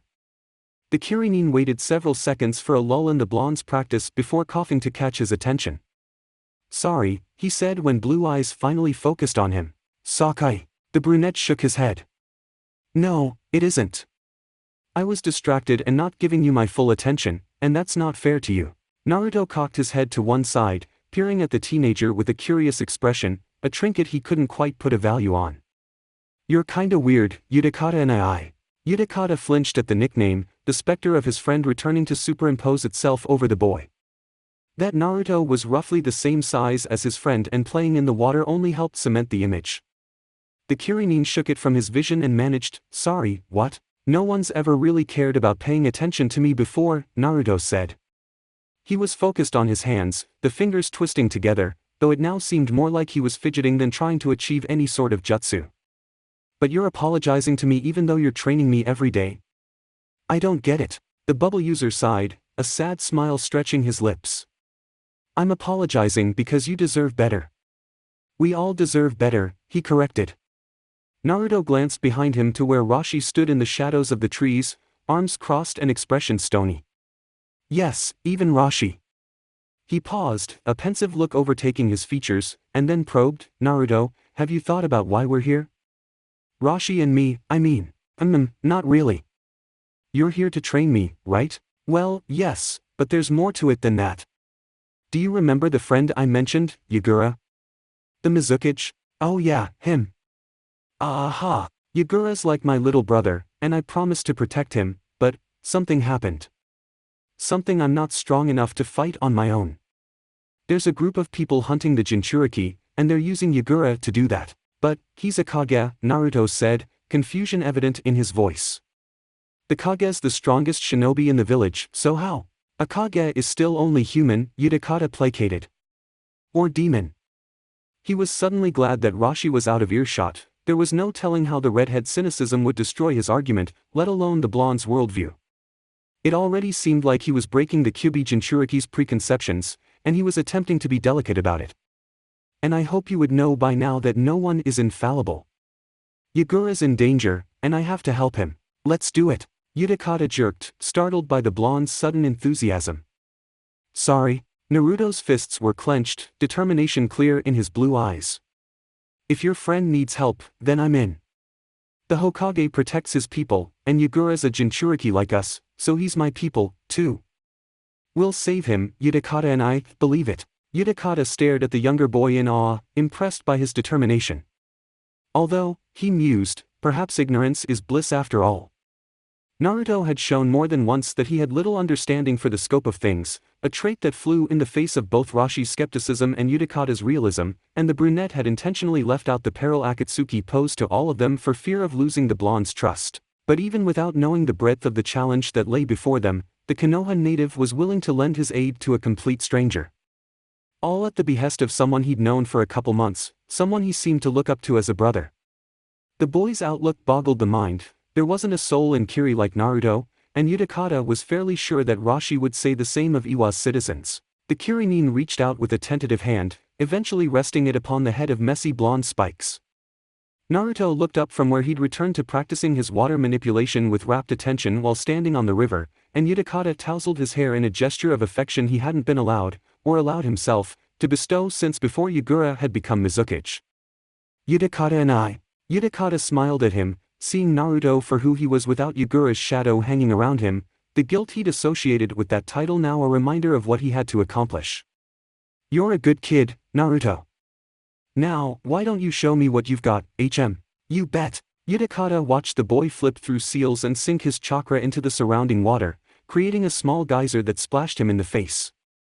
The brunette let out a genuine laugh as water dripped from the blonde's bangs, moving closer to advise him on how to maintain control. I'll protect you, too, Naruto. And this time, I won't fail. I swear. Chapter 6, The Fox's Abandonment. He stared at the open book on his desk, blue eyes drinking in every detail of the picture. A splotch of blonde hair and a white trench coat was all that could be seen atop a massive toad with dark red skin. Before the human/amphibian pair was a truly gigantic fox with orange-red fur and 9 tails, its maw open wide in an imposing snarl. The creature appeared far too realistic, the artist capturing its hatred and viciousness in the sharp teeth and clawed paws of its frozen roar. A shudder shook his body at the Kyuubi's image, and he fixated on the bright colors atop the toad. That the yondaime had faced down the 9 tails and defeated it when even just an image of it could evoke fear years later was beyond impressive. It was epic. Which was when Yondaime Sama teleported the Kyuubi outside Konoha. And kicked its ass, believe it. Naruto interjected, rising from his seat with one fist pumped into the air. Naruto! Iruka snapped, visibly irked at the interruption. Sit down. And watch your language. The blonde reluctantly took his seat amid the muffled tittering of his classmates, drowning out Iruka's voice as the teacher continued his lecture. Blue eyes returned to staring at the artist's depiction of the fight between the Kyuubi and the yondaime. I'll be as awesome a Hokage as you one day, he thought. Just wait, breathe in and hold it, good. Breathe out, slowly, then do it again. Good. Keep going, in, out. Utakata walked around Naruto as the blonde obeyed his instructions, chakra keeping them both standing atop the river's surface. When you're ready, the brunette continued, voice soft and even, gather your chakra in your chest, just like you do for Katan.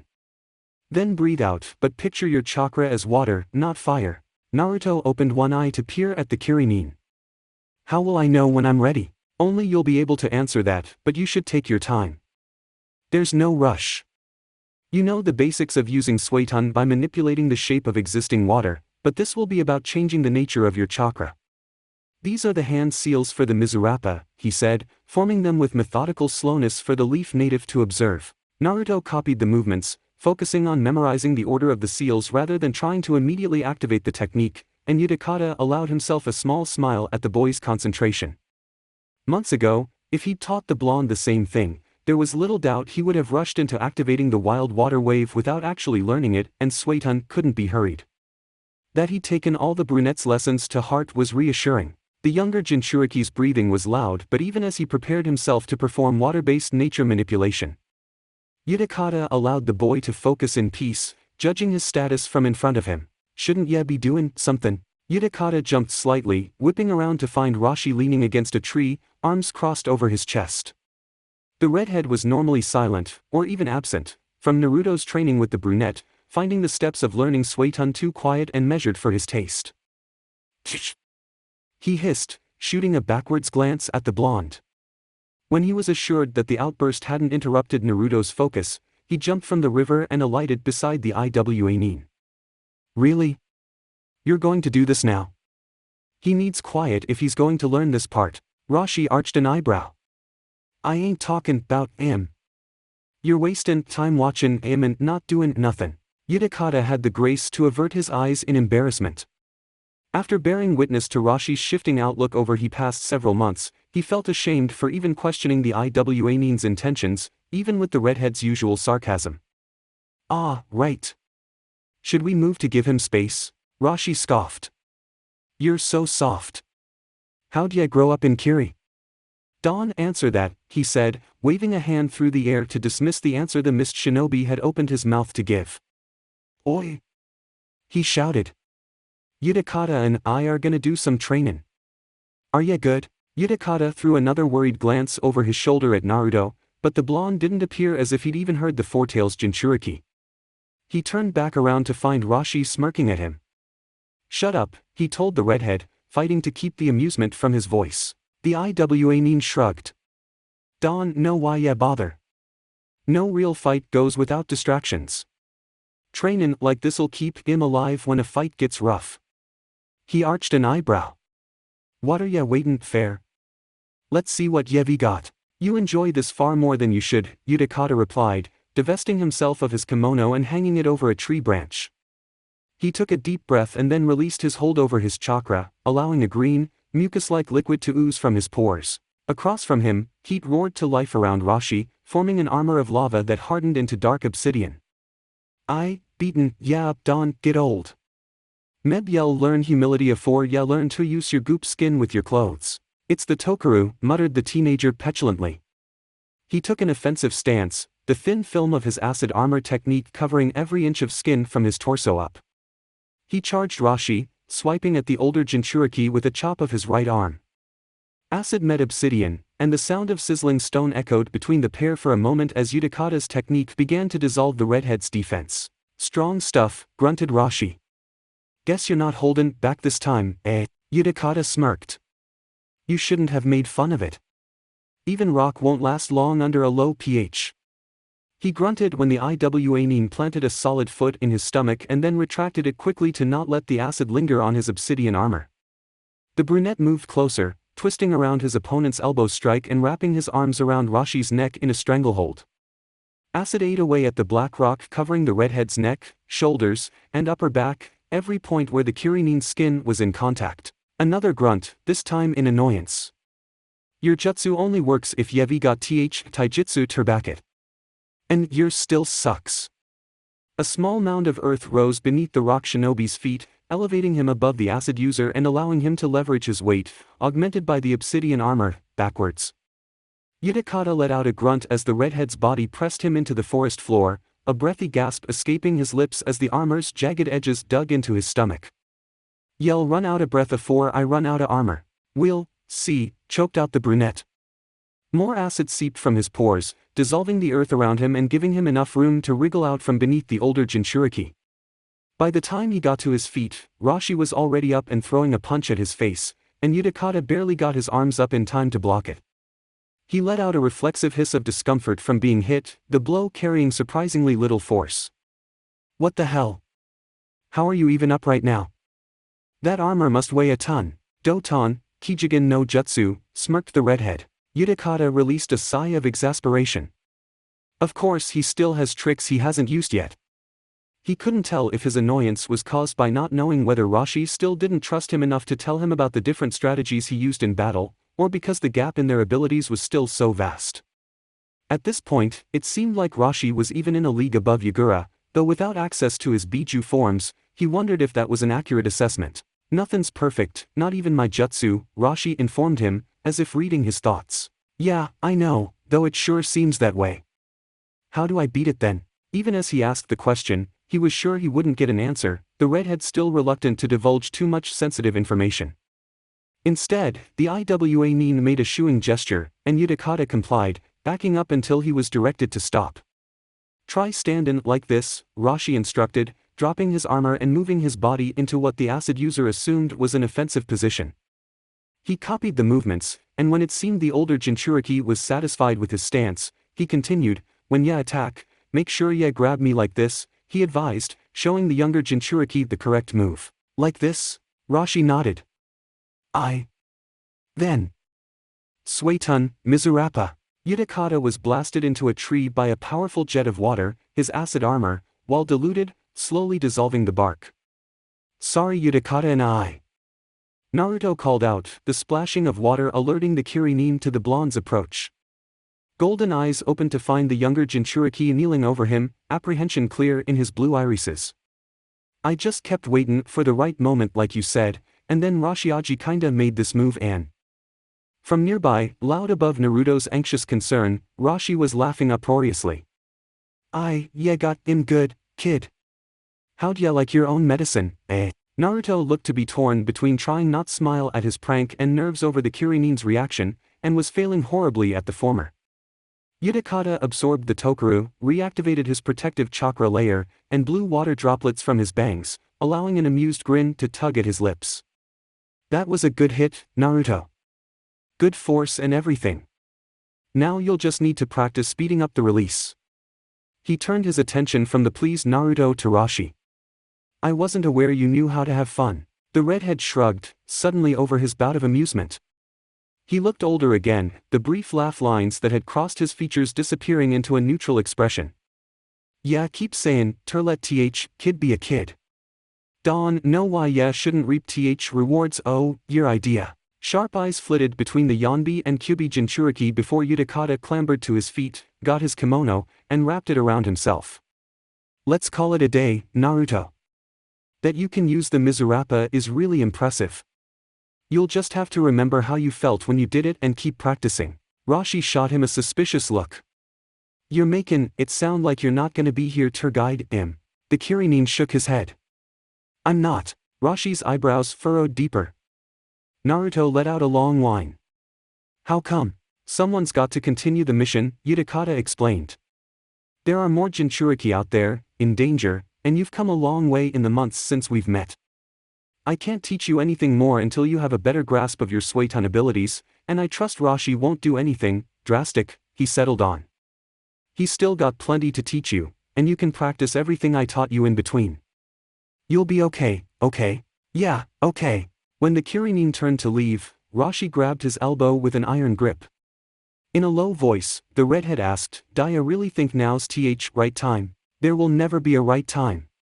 But now's as good a time as any. Kid ain't ready fair yet to leave." He tossed a glance back at the glum Naruto, then returned to his low conversation with the Iwanin. We've got to let him fly on his own at some point, right? Besides, he'll have you. I trust you to keep him alive until I get back. Rashi scoffed, though it seemed the noise lacked his old gruffness. Stupid. Utakata grinned at him. Watch your temper, he advised. Then he walked over to Naruto and ruffled the blonde's spiky locks, earning a wobbly smile in return. Don't worry, I'll be back.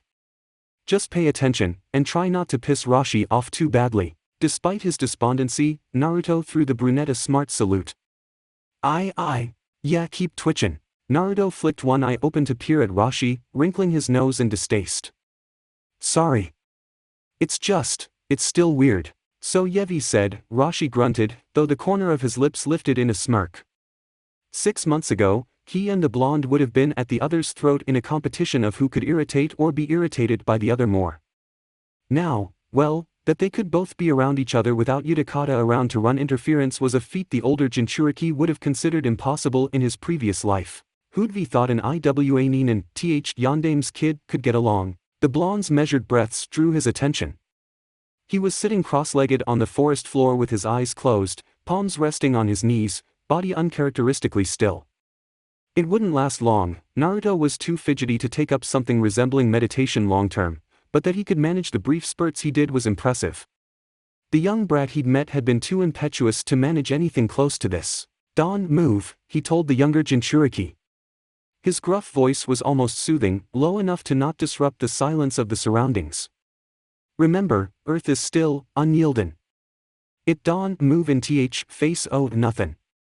Naruto inhaled, nostrils flaring, and Rashi continued, now, put your chakra in dirt and make it move. Naruto's hands twisted through familiar seals, eyelids opening to reveal steely determination. Doton, Dorikugeishi. Rashi could feel the ground tremble beneath him as the Kyubi Jinchūriki activated the earth release, Earth Shore Return. He waited for a slab of earth to tear itself from the dirt and become the 10-foot wall it should have, but the ground only continued to rumble. Earth'll fight yeah, he lectured, voice hard. It wasn't the first time he'd said those words, but repetition tended to help the boy learn. Earth is stubborn, but yeah can control it if you're more stubborn. Yevi been practicin' fair weeks, so dig in and fight. Back. A low, guttural growl tore itself from the blonde's throat, a flush of exertion creeping up his neck and face. Work, damn it, work.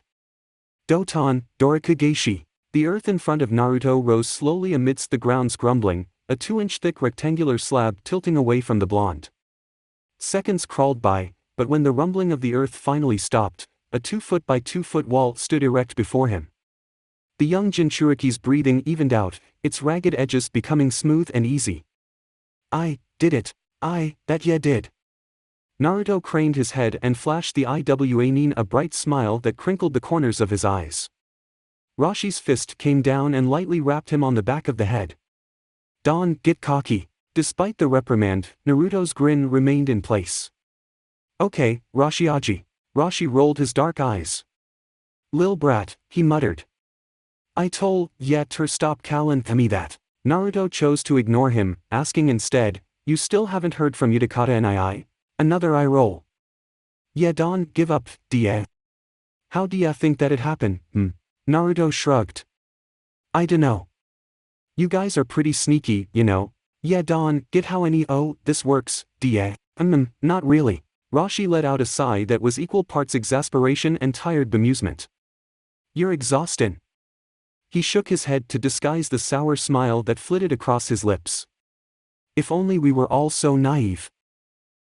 No word from Utakata. "So are you finally gonna teach me Yotan now? When you showed me before you said that I just needed to know Katan and Dotan. Come on, Aji-san, I'm ready to learn Yotan now, right? Teach me." An image of his niece floated before his eyes, and the redhead was forced to blink the vision away. He was left staring at Naruto's beseeching blue eyes and hopeful expression. So I did. But ya should probably get better afore ya try to combine them, he advised dryly. "One time Don make ya a master. Learnin' takes time." Naruto pouted. "Mine, first steps hardest," he offered, tone as conciliatory as he could make it. His voice still came out gruff, but the hard edge of disgust and boredom honed from too many decades of bitter solitude was smoothed down. "Y'all get it in time. In meantime, we keep moving forward. We keep moving forward." Rashi saw Naruto's mouth move, but he didn't hear whatever words were spoken, too caught up in what he'd said to pay attention. At some point, he'd allowed himself to become attached to Utakata and Naruto, to the team and the mission that the Kuririn had pitched as a far-fetched way of saving some Jinchūriki who would be an enemy in every other situation. Somewhere along the way, I had become we, and training Naruto had become important. Vital to their survival. Training the blonde made him nostalgic for the rare moments he'd shared with his niece, before he'd been dissuaded by the Tsuchikage to give up their time together. It hadn't been worth it then to give up his solitude for just a few instances of genuine affection and amusement, to risk either her future or his, and yet here he was in the same situation again, but this time the decision had been made for him by two strangers he owed nothing to. Except this time, it felt like the right one had been made. Maybe it's a sign. He cast his gaze skyward, seeking answers from a deity that had done nothing but forsake him for almost 50 years. No guidance was forthcoming, and Rashi grunted at the expected lack of response. "Yeah, got to make your own decisions, and fix your mistakes." Maybe part of the reason he was training Naruto was to make up for abandoning his niece when she'd asked for his help. It sounded like the kind of psychobabble Utakata would spout, but the redhead had been around the bubble user long enough to know that there may have been a ring of truth to the sentiment. And if he was making up for the mistakes of his past, there was one other he needed to address, a far, far bigger one. "I got to go. I got to help Utakata. But Utakata and I said you should keep training me." "I know." Rashi snapped. At Naruto's hurt expression, he took a deep breath and then repeated more calmly, "I know." He looked to the west, expression stony, one hand fiddled with the stone in his pocket, the leash that kept him tethered to the hidden rock. "But I need to take care something, and I need to leave to do it." Hesitantly, before he could rethink it, he placed one strong hand on the boy's head and ruffled his blonde locks. "You'll be okay on your own. You've been doing it for a long time, a little longer won't hurt ya." "Don't like being alone," Naruto mumbled. "Utakata'll be back," Rashi reassured. "I'll be back. Just keep practicing, Meb when I come back, you'll be ready to learn Yotan proper." Naruto nodded, though he still looked downcast. "Alright. Good luck, Rashiaji. I'll need it." Konoha was quiet. Most of the time, when Naruto walked through the village, vendors hawked their wares, citizens crowded the streets, and the blonde could barely move more than 10 feet without being forced to duck his head to avoid the scowl of some person. He'd gotten used to relegating the hustle and bustle of everyday life to background noise, especially as his training with Utakata and Rashi had taken off, but there had always been a static, buzzy quality to it, nothing like the stillness currently enveloping him. Now, with them gone and no noise to speak of, a loneliness he hadn't felt in months crept back into his bones and weighed him down, turning his walk into a trudge. The two older Jinchūriki had taken him under their wings and given him the attention he desperately craved from people Rashi would say weren't worth his time. And after months of ignoring the people who had steadfastly hated him, he was forced to admit that the Iwa Nin had a point. Why did it matter what the villagers thought of him when he wasn't a part of their lives? But then he reminded himself that he wanted to be in their lives, sought to be the Hokage, their protector, and just pretending that they didn't matter wasn't going to lead him to his goal. He needed Konoha's citizens to acknowledge him, his strength, his ability, his simple presence, if he wanted to be their leader. He'd eventually stopped bringing that goal up to his companions for fear that they might eventually decide he was no longer worth their time. Rashi tended to scoff at his dream, his creased brow a reminder of his eternal skepticism. And Utakata, when he wasn't fast enough to school his features, just looked sad, as if Naruto's declaration was a painful memory despite only knowing each other for a short while. He looked like that a lot, now that Naruto thought about it, especially when asked about Yagura and how he'd gotten to be the Mizukage. The morning he'd arrived at their training area after the teenage Jinchūriki had left, a pit had settled in his stomach. It was the fear that, despite what Utakata had said, it had been the blonde's fault that someone who'd finally been willing to give him attention was gone, that someone who'd taken him seriously no longer considered him worthy. But Rashi had still been there, and if the redhead had seemed just a little more annoyed than usual, it wasn't anything Naruto had really considered uncharacteristic. Months of training together hadn't erased the Iwa Nin's tendencies to be a grumpy old man. As the days had stretched with no sign from the brunette, the idea that Utakata might not return, either by his own volition or due to other circumstances, festered, with only Rashi's unyielding drive to continue the blonde's training keeping his focus. And, fortunate or not, that was the only thing the Iwa Nin allowed his attention to fixate on. Any questions he'd had about the Rokubi Jinchūriki's whereabouts were ignored and answered with grueling physical training. That it had only taken 3 times to stop asking was an achievement all its own. But the silence of the two older Jinchūriki was suspicious. Not enough to question their motives, especially since they were too tight-lipped to say anything, but enough to know that there was something they weren't telling him. What's going on? Why won't Utakata and I and Rashiaji let me help? He huffed in annoyance, a deep scowl settling over his features. He was part of the team, and he wanted to help, but the Iwa and Miss Nin wouldn't let him, too intent on training him to make him aware of their plan. Did they think he was too weak to be of assistance? His fists clenched in anger. I'm gonna be the next Hokage, damn it.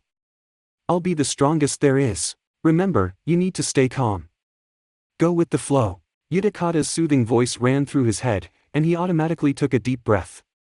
His inhale was cleansing, and if he closed his eyes, he could almost feel the water of the river they trained in moving around him, a tranquil presence. Think. Utakata and Rashi had dedicated months to him, it didn't make sense for them to leave him without good reason. And the redhead had said they would both return, so he would just have to be patient. Naruto released another huff, though this one was more despondent.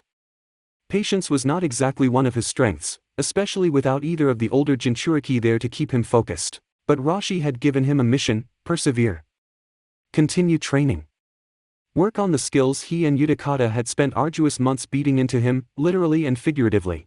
Alright, he decided, fists clenched at his sides, gotta keep working. He glanced up, looking around to see if anyone was around to witness his renewed dedication. The streets were still empty. I wonder where everyone is. Then he shrugged. Oh well. His attention wandered to the village's exterior, the treetops bunched together in an indeterminate mass. Without Rashi and Utakata, it didn't feel right to return to the spot he normally met them for training, even if that was his intention while they were gone. But Konoha's reach was far, and there were plenty of places to undertake the mission Rashi had left him. With no set destination in mind, Naruto meandered away from the Hidden Leaf's dusty streets and towards its green jungle. The trees appeared to loom overhead with serene grace, silent sentinels protecting the young Jinchūriki. A feeling of security settled over him, the slouch in his shoulders straightening, the assurance in his step growing more pronounced as he walked. It was strange to find comfort and strength in the silence, especially since he'd never particularly cared for being alone, but maybe the months of training with Rashi and Utakata among nature had been transformative. Though he didn't always agree with how the Iwa Nin saw things, he still understood why the redhead thought the way he did. Loneliness was a feeling all Jinchūriki understood, or so Utakata liked to say. Naruto shook his head to rid himself of the negative feelings. None of that, he told himself, Rashi's rusty drawl echoing his thoughts. Focus on your breathing, and this time it was Utakata's voice accompanying his internal one. His lips quirked of their own accord. Imagining the two older Jinchūriki being around, guiding him through their usual motions, helped offset the loneliness. With that thought in mind, he settled himself to his task, feeling energy ebb and flow throughout his body with each breath. He pushed his chakra into the earth on each exhale, feeling the unyielding nature of the dirt beneath him and finding an anchor to keep him tethered to his training. He'd found out that learning Doton wasn't all that different from learning Suiton. Both elements were easier to manipulate from an existing source, and they both came easier to him when his mind was clear. Calm, Utakata liked to preach. Yet, despite that, they were also very different. Water was in constant motion, always moving along the path of least resistance, whereas the earth was inert. Stubborn, Rashi would grunt. Wielding either required focus, but different types, one a gentle, persistent hand to guide along a new path, the other a stubborn determination to force it to his will. Kinda like Utakata and II and Rashiaji. The thought of the old Iwa Nin gave him the final push he needed to activate his jutsu, fingers twisting through seals. Doton, Dorikugeishi. The earth before him grumbled, the outline of a 4-foot by 4-foot block of hardened dirt breaking free. Sweat beaded his brow as he felt the earth shore return resist him, not ready to budge from its resting place. Move, you, stupid, wall, he bit out through gritted teeth, pushing more chakra into the technique and willing it to rise. The technique responded to his will, rising slowly but steadily until it stood erected before him. Naruto let out a long exhale and placed his hands on his knees, more tired by the mental exertion than the physical one. His breathing evened out within seconds, and he straightened, admiring his success with a grin. Ha, you're missing out, Rashiachi. His personal congratulation only served to emphasize once more how alone he was, the earthen wall reminding him of his red-haired tutor. Rashi was stubborn and unmoving, a lot like the earth, but also quick-tempered and prone to outbursts, like a flame erupting from a spark. His mastery of Yoton made sense in that way, a perfect blend of the elements which matched his personality. Utakata was the same, just with water. He wondered what that said about him, someone who could use all the elements. Rashi and Utakata were both cool in their own ways, but the blonde didn't want to turn out like them. They both seemed stuck.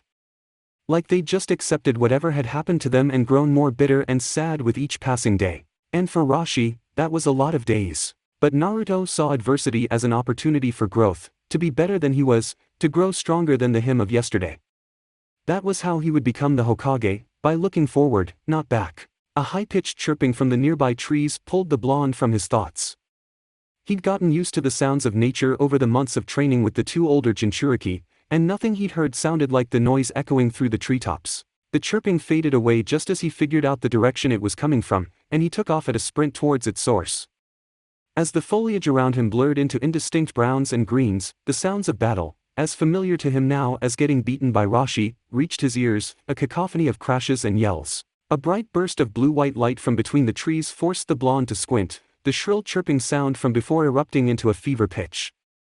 Naruto raced forward, stumbling to a halt with blue eyes wide as Uchiha Sasuke, left hand covered in a blinding aura, propelled himself towards a boy with a tan tail and a clawed hand as large as his body covering his right arm. What is that? The pair met in midair, momentum carrying them past each other to land on separate tree branches over 50 feet apart.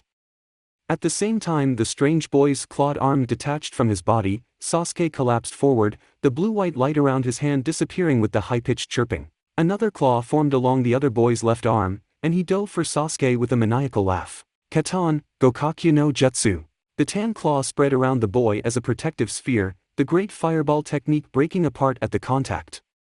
More of the tan substance, it shifted so fluidly, like water, but looked more like dirt, appeared, forming another claw that grabbed the nearest tree bough and allowed the boy to swing around and over, landing in a crouch. His head turned over and glared down, part of his face distorted animalistically with the tan material. Naruto felt a shiver course through him. Shit, Naruto! What are you doing here? He turned at the voice, staring up into the treetops. Sakura-chan, Uchiha, Sasuke. Sakura-chan, get Sasuke out of here. Katan, Gokakyu no Jutsu. Again the fireball was blocked by the tan material, and the same powerlessness Naruto had felt fighting Rashi the first couple times, when the redhead had let him try his best because he knew it would never be enough, flooded his body. The strange boy kept moving towards his former classmates, and the blonde reached out with one hand to forestall the threat in some way. The claw reaching for his former classmates exploded, spraying small tan particles everywhere. Sand, Naruto realized as it settled in his hair and on his clothes, peppering his skin as wide blue eyes remained fixated on the boy plummeting to the ground. It's sand. Naruto, what's going on? Sakura-chan, just leave. I'll take care of this guy. The words spilled from his mouth without thought, but the second they left, he felt his resolve firm itself. This was what being a Hokage was about. I'll protect Sakura-chan and Sasuke, even though I don't know what I did. After all, he just sort of gestured toward the claw before it blew up. He stared at his hands in confusion. Maybe 'cause sand is like dirt. So I used Doton. Naruto, watch out. He looked up at Sakura's voice, finding a flurry of sand shuriken coming at him. Reflexively, he brought his arms up in a cross to shield his face from the worst of the damage, but after several seconds, opened his eyes to discover that the projectiles targeting his body had veered off course and hit the ground at his feet.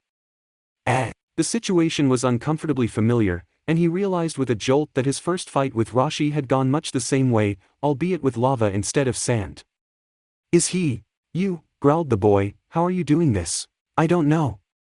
His eyes darted upwards, finding Sakura frozen in place beside Sasuke. Mother, why are you? Yes, of course I'll kill him. I'll kill all of them for you. The boy's hands were gripping his head, eyes closed in some internal pain, and he was muttering to a person Naruto couldn't see. Ah! Then bloodshot teal eyes snapped open, a scream echoing from the sand user's mouth. More sand coalesced around him, forming an appearance more animalistic than human. A single tail, as long and thick around as a small person, coiled around him, blue vein-like markings decorating a tan body comprised entirely of sand. New claws formed along his arms and hands, ending in sharp black tips. He looks kinda like a raccoon. But evil. Die! Futon, Mugen Sajin, Daitapa. Naruto flipped through seals and slammed his palms on the ground. Doton, Dorikugeishi. The earth in front of him broke free from the ground, creating a massive wall that protected him and his former classmates from the assault of wind and sand. Wow, it's huge! He stared at his hands in amazement. Did I do that? His hands curled into fists. I'm really getting stronger. It was almost a relief to be able to acknowledge it. In training, Rashi, and to a lesser extent, Utakata, tended to just keep pushing without ever really letting him sit back and admire his progress. Even then, working with the two Jinchūriki was slow. Rashi didn't pull his punches, but Naruto also wasn't afraid of their fights. But faced with this boy who seemed to want to kill him, the blonde could feel his blood pounding in his ears, adrenaline coursing through his veins. And that made him feel energized. Like everything he'd learned was snapping into place. The exertion he'd felt when trying to use the Earth-Shore return before was gone. From his periphery, he could see Sakura in the same spot, still staring at him in shock. Go! He yelled. Get outta! The sound of breaking earth interrupted him, and he turned just in time to see the boy rocketing towards him through his crumbling Earth-Shore return. Naruto yelped as the full force of his opponent's clawed fist slammed into him, sending him careening into a thick tree trunk. Something in his left arm snapped upon impact. Ah! The claw reached out again, extending from the demonic shinobi and wrapping around his body to hold him against the tree. Pain lanced along his broken arm as the sand constraining him tightened, and he found he could only gasp in a mixture of agony and breathlessness. Not strong enough. The boy drew close, an animalistic nightmare easily twice as large as him. Naruto closed his eyes, willing himself to find calm, to find a way out of this situation he'd gotten into. No, not calm, he decided. Stubborn. I don't know how you did what you did, growled the boy, but it doesn't matter. Once I kill you, I will find Uchiha Sasuke and kill him. Sand is just earth, and earth will move if I tell it to. Let me go. Sand coiled around his legs, pulled him from the tree, and cocooned his body. I did it before. I'm not gonna die here. Let me go. I'm Uzumaki Naruto. Sabaka Q. And I'm gonna be the next Hokage, believe it. The sand surrounding him exploded outward, and his attacker was propelled back by the shockwave. Naruto landed on the ground with a hiss, broken arm hanging uselessly at his side. He could hear his kunai and shuriken clinking against each other for several seconds, as if quivering in anticipation, and his right hand went to his weapon pouch to silence the metal there. Deft fingers slipped inside and wrapped around the handle of a kunai, pulling it out and holding it defensively in front of him. His opponent was gripping his head with both claws, shaking it back and forth and muttering to himself. Naruto took a moment to glance up at where Sakura had been standing and found her and Sasuke gone. With a sigh of relief, he turned back to his opponent, wondering how he could beat him. Can I beat him? He didn't want to run away, but given his arm and the other boy's increasingly worrisome bloodlust, he wasn't sure he had any other options. I want to, yes, just to please you, mother, let me, yes, mother, of course you can kill the Kyuubi. Naruto froze in his retreat, turning around to face the sand-covered creature. What was that? The sand around the boy's hands sloughed away to reveal human fingers which came together in the sign of the ram.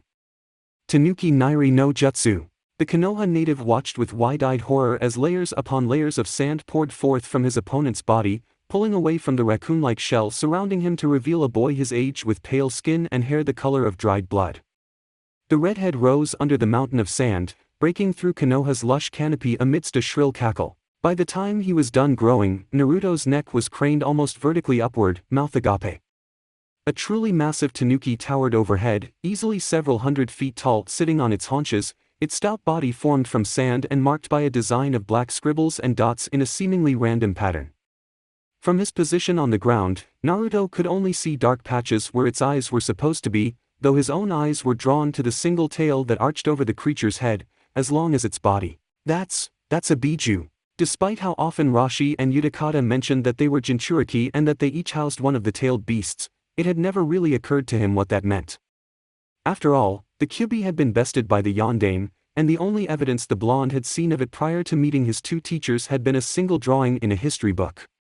But Naruto had always been so focused on the fourth Hokage in that story that the scale of what he'd been up against had never registered. I've got that thing inside me. His good hand moved to rest on his stomach. No, worse, that's the Ichibi, and I've got the Kyuubi. As if to prove his point, the tanuki's head moved, and Naruto found himself frozen by the yellow pinpricks of its eyes. Yahoo, come on, Kyuubi, let's play. It's time I showed you who the strongest really is. Futon, Renkuden. The Ichibi inhaled before pounding one sandy paw into its stomach, spitting out a ball of compressed air that impacted the surrounding area. Howling winds tore up a half-mile radius of forest, sending fully grown trees flying like toothpicks amidst a storm of green leaves. Naruto shielded his face with his good arm, finding stability with his back against a sturdy tree trunk, wind and debris slicing through his clothes and into exposed skin. How do I fight this thing? That he was even considering fighting the massive tanuki was insane on its own. Every instinct in his body screamed to run away, the mere presence of the one-tail causing his body to vibrate in fear. Against such overwhelming might, what chance did he stand? He shook his head to rid himself of that fear. Being abandoned by Utakata and Rashi on their quest for more Jinchūriki made him feel useless. Like his months of training hadn't accomplished anything, and he was just sitting around, waiting for them to return. But Naruto wasn't patient enough to just sit on his hands, and a Jinchūriki appearing in Konoha was just too perfect. It didn't matter that he was scared, he would befriend the Jinchūriki and prove to his two teachers that he could help in their mission. Besides, he'd read the story of the yondaime and the Kyuubi hundreds of times. If the Hokage could beat the Nine Tails, then a Hokage-to-be could do the same against the One Tail. It was the ultimate test of his future potential. Another drilling air bullet blasted through the forest, and this time, Naruto leaped out of its path. The One Tail released another squeal of maniacal glee, and the blonde took to the trees, circling around the massive creature to try to get out of its line of sight. His fire ninjutsu hadn't been effective even before the Ichibi had formed, which meant that it probably wouldn't work any better now. He extended his good arm towards the tailed beast, trying to pull the sand from its body and manipulate it like he'd done earlier, but after several seconds of nothing happening, he dropped the limb with a curse. Utakata and I was right. I can't control it without training. The Kyuubi does. Come out, wherever you are. Futon, Renkuden. More of the surrounding forest was ripped from its roots and thrown around in a maelstrom of winds that motivated Naruto to push forward, circling the tanuki's stocky body. He eyed the Ichibi's namesake, arched over its head. That's how to get close. The one-tail's shrill cackling continued as the blonde moved ever closer, Konoha's lush greenery torn asunder around him as the sand demon alternated between celebrating its freedom and screaming for the Kyuubi. Naruto thanked the gods that the Bijū seemed more distracted by blindly firing at its surroundings than actually taking the time to search for him, using his good fortune to creep close enough to leap from a tree to the massive sandy tail. His feet sunk into the sand upon landing, giving him some purchase, though he windmilled his good arm for balance. Made it. Then the sand around his limbs began to shift. Shit! He looked up to see the Ichibi's head craned as far back as it could, its jagged mouth smirking at him from over its shoulder. Hee, you can't sneak up on me. My body, my domain. Naruto dropped his good hand so it hung by his lame one, forming messy seals and focusing on the chakra in his belly. Suetun, Mizurappa. Water spewed from his mouth in a strong spray aimed down, washing away the sand that was creeping up around his ankles. Yes! He took advantage of his freedom, leaping from the tail and landing on the tanuki's rump. Immediately, more sand moved to capture him, twirling around his legs in snake-like fashion. Within seconds, it was up to his waist, his lame hand unreachable beneath silica. Oi, stupid fox! If you want to live, you better give me your power. Good hand on the sand around his legs, chakra focused on the particulates there, the sand holding him in place sloughed away. Kiwayubi! Howled the Ichibi. You can't control everything. Spires of sand rose up around the blonde and then spiked towards him. Naruto tried to deflect the sand away with the Kyuubi's ability, but it continued unimpeded, and he dove away at the last second, earning a gash along his thigh despite his effort. Come on, you giant bastard, help me more than that. No response was forthcoming, not that he expected any. Temporarily free of any obstacles, he ran towards the tanuki's head, pace hindered by his new injury. A large wall of sand rose up before him, and when Naruto veered to the right, more sand formed to block his path. He expelled another wild water wave at the surrounding silica, and while the inside layer clumped together and sloughed away from the rest, more took its place. He raised a hand to again try to control it, but the sand didn't even slow. Katan doesn't work, Doton doesn't work, even Suetun won't work anymore. Stupid Kyuubi only helps when it's convenient. I need something stronger. He only had one other trick, and despite practicing in secret, after Rashi had shown him once to make up for Utakata's departure, he still hadn't gotten it to work. But he was pissed. And stubborn. And out of options. Chakra born from his anger coursed through his right arm. His left arm, broken and unmoving, gathered even more. He maneuvered his hands together just as he had for the wild water wave, focusing on his anger and stubbornness, remembering every lesson Rashi had taught him, the liquid heat that had nearly barbecued him upon their first meeting, the words the red-haired Jinchūriki had yelled at him. Yoton, Yanami. White-hot lava spewed from his lips in mimicry of the Mizurappa. It melted a hole in the wall of sand before him, and he darted through the opening with a cry of victory. A yowl of rage sounded out from high above, nearly drowning out the victory. His blood was thundering in his ears. Keep going, stay focused, make it to the top, he chanted to himself. He didn't know what he'd find there, but since the sand that made up the Ichibi's body had formed beneath the red-haired shinobi, it made sense that his body would be at the head. I'll kill you, Kyuubi, not if I have anything to say about it. Using his uninjured leg, Naruto used a little extra chakra to jump into the air and avoid the claws of sand that reached out from the tanuki's back. He performed a front flip, spitting out a second lava release, lava wave at the sand threatening his life. The force of the expulsion blasted him backwards through a cloud of unformed silica until he impacted something hard with a grunt. Naruto craned his neck from one side to the other to get his bearings, noting the triangular ears on either side. I made it to the head. He almost felt like laughing, but there was no time to sit and ponder his fortune. Staying still risked death, and judging by its screams, the Ichibi was as motivated as ever to kill him. I feel you up there, Kyuubi. You won't escape me. Sabaku Soteso Fuin. Sand swirled around the blonde, binding his arms to his sides and his legs together before he could react. The strange black markings that decorated the one-tail's body crawled along the outside of the cocoon that encased the leaf Jinchūriki. Kyuubi! Naruto called, his mental voice tremoring with terror. Help me! Again there was no response, but this time, Naruto felt like he was shouting into an endless void. There was an emptiness inside that he hadn't felt throughout the fight, especially during the moments when he'd controlled sand, and that flooded him with an intense dread. He'd been relying on the fox's powers, on an ability he didn't fully understand, to help win the fight against the Ichibi, because it was important to Utakata to bring the Jinchūriki to their side, but now it seemed Rashi had been right when he'd said Naruto wasn't ready. The sand around him constricted, jostling the broken bones in his arm and forcing a protracted yell from his throat. He was in a prison up to his neck, one that kept getting tighter, squeezing the air from his lungs and keeping his body in constant agony. I'm dying. His vision swam. Sorry, Utakata and Rashiaji.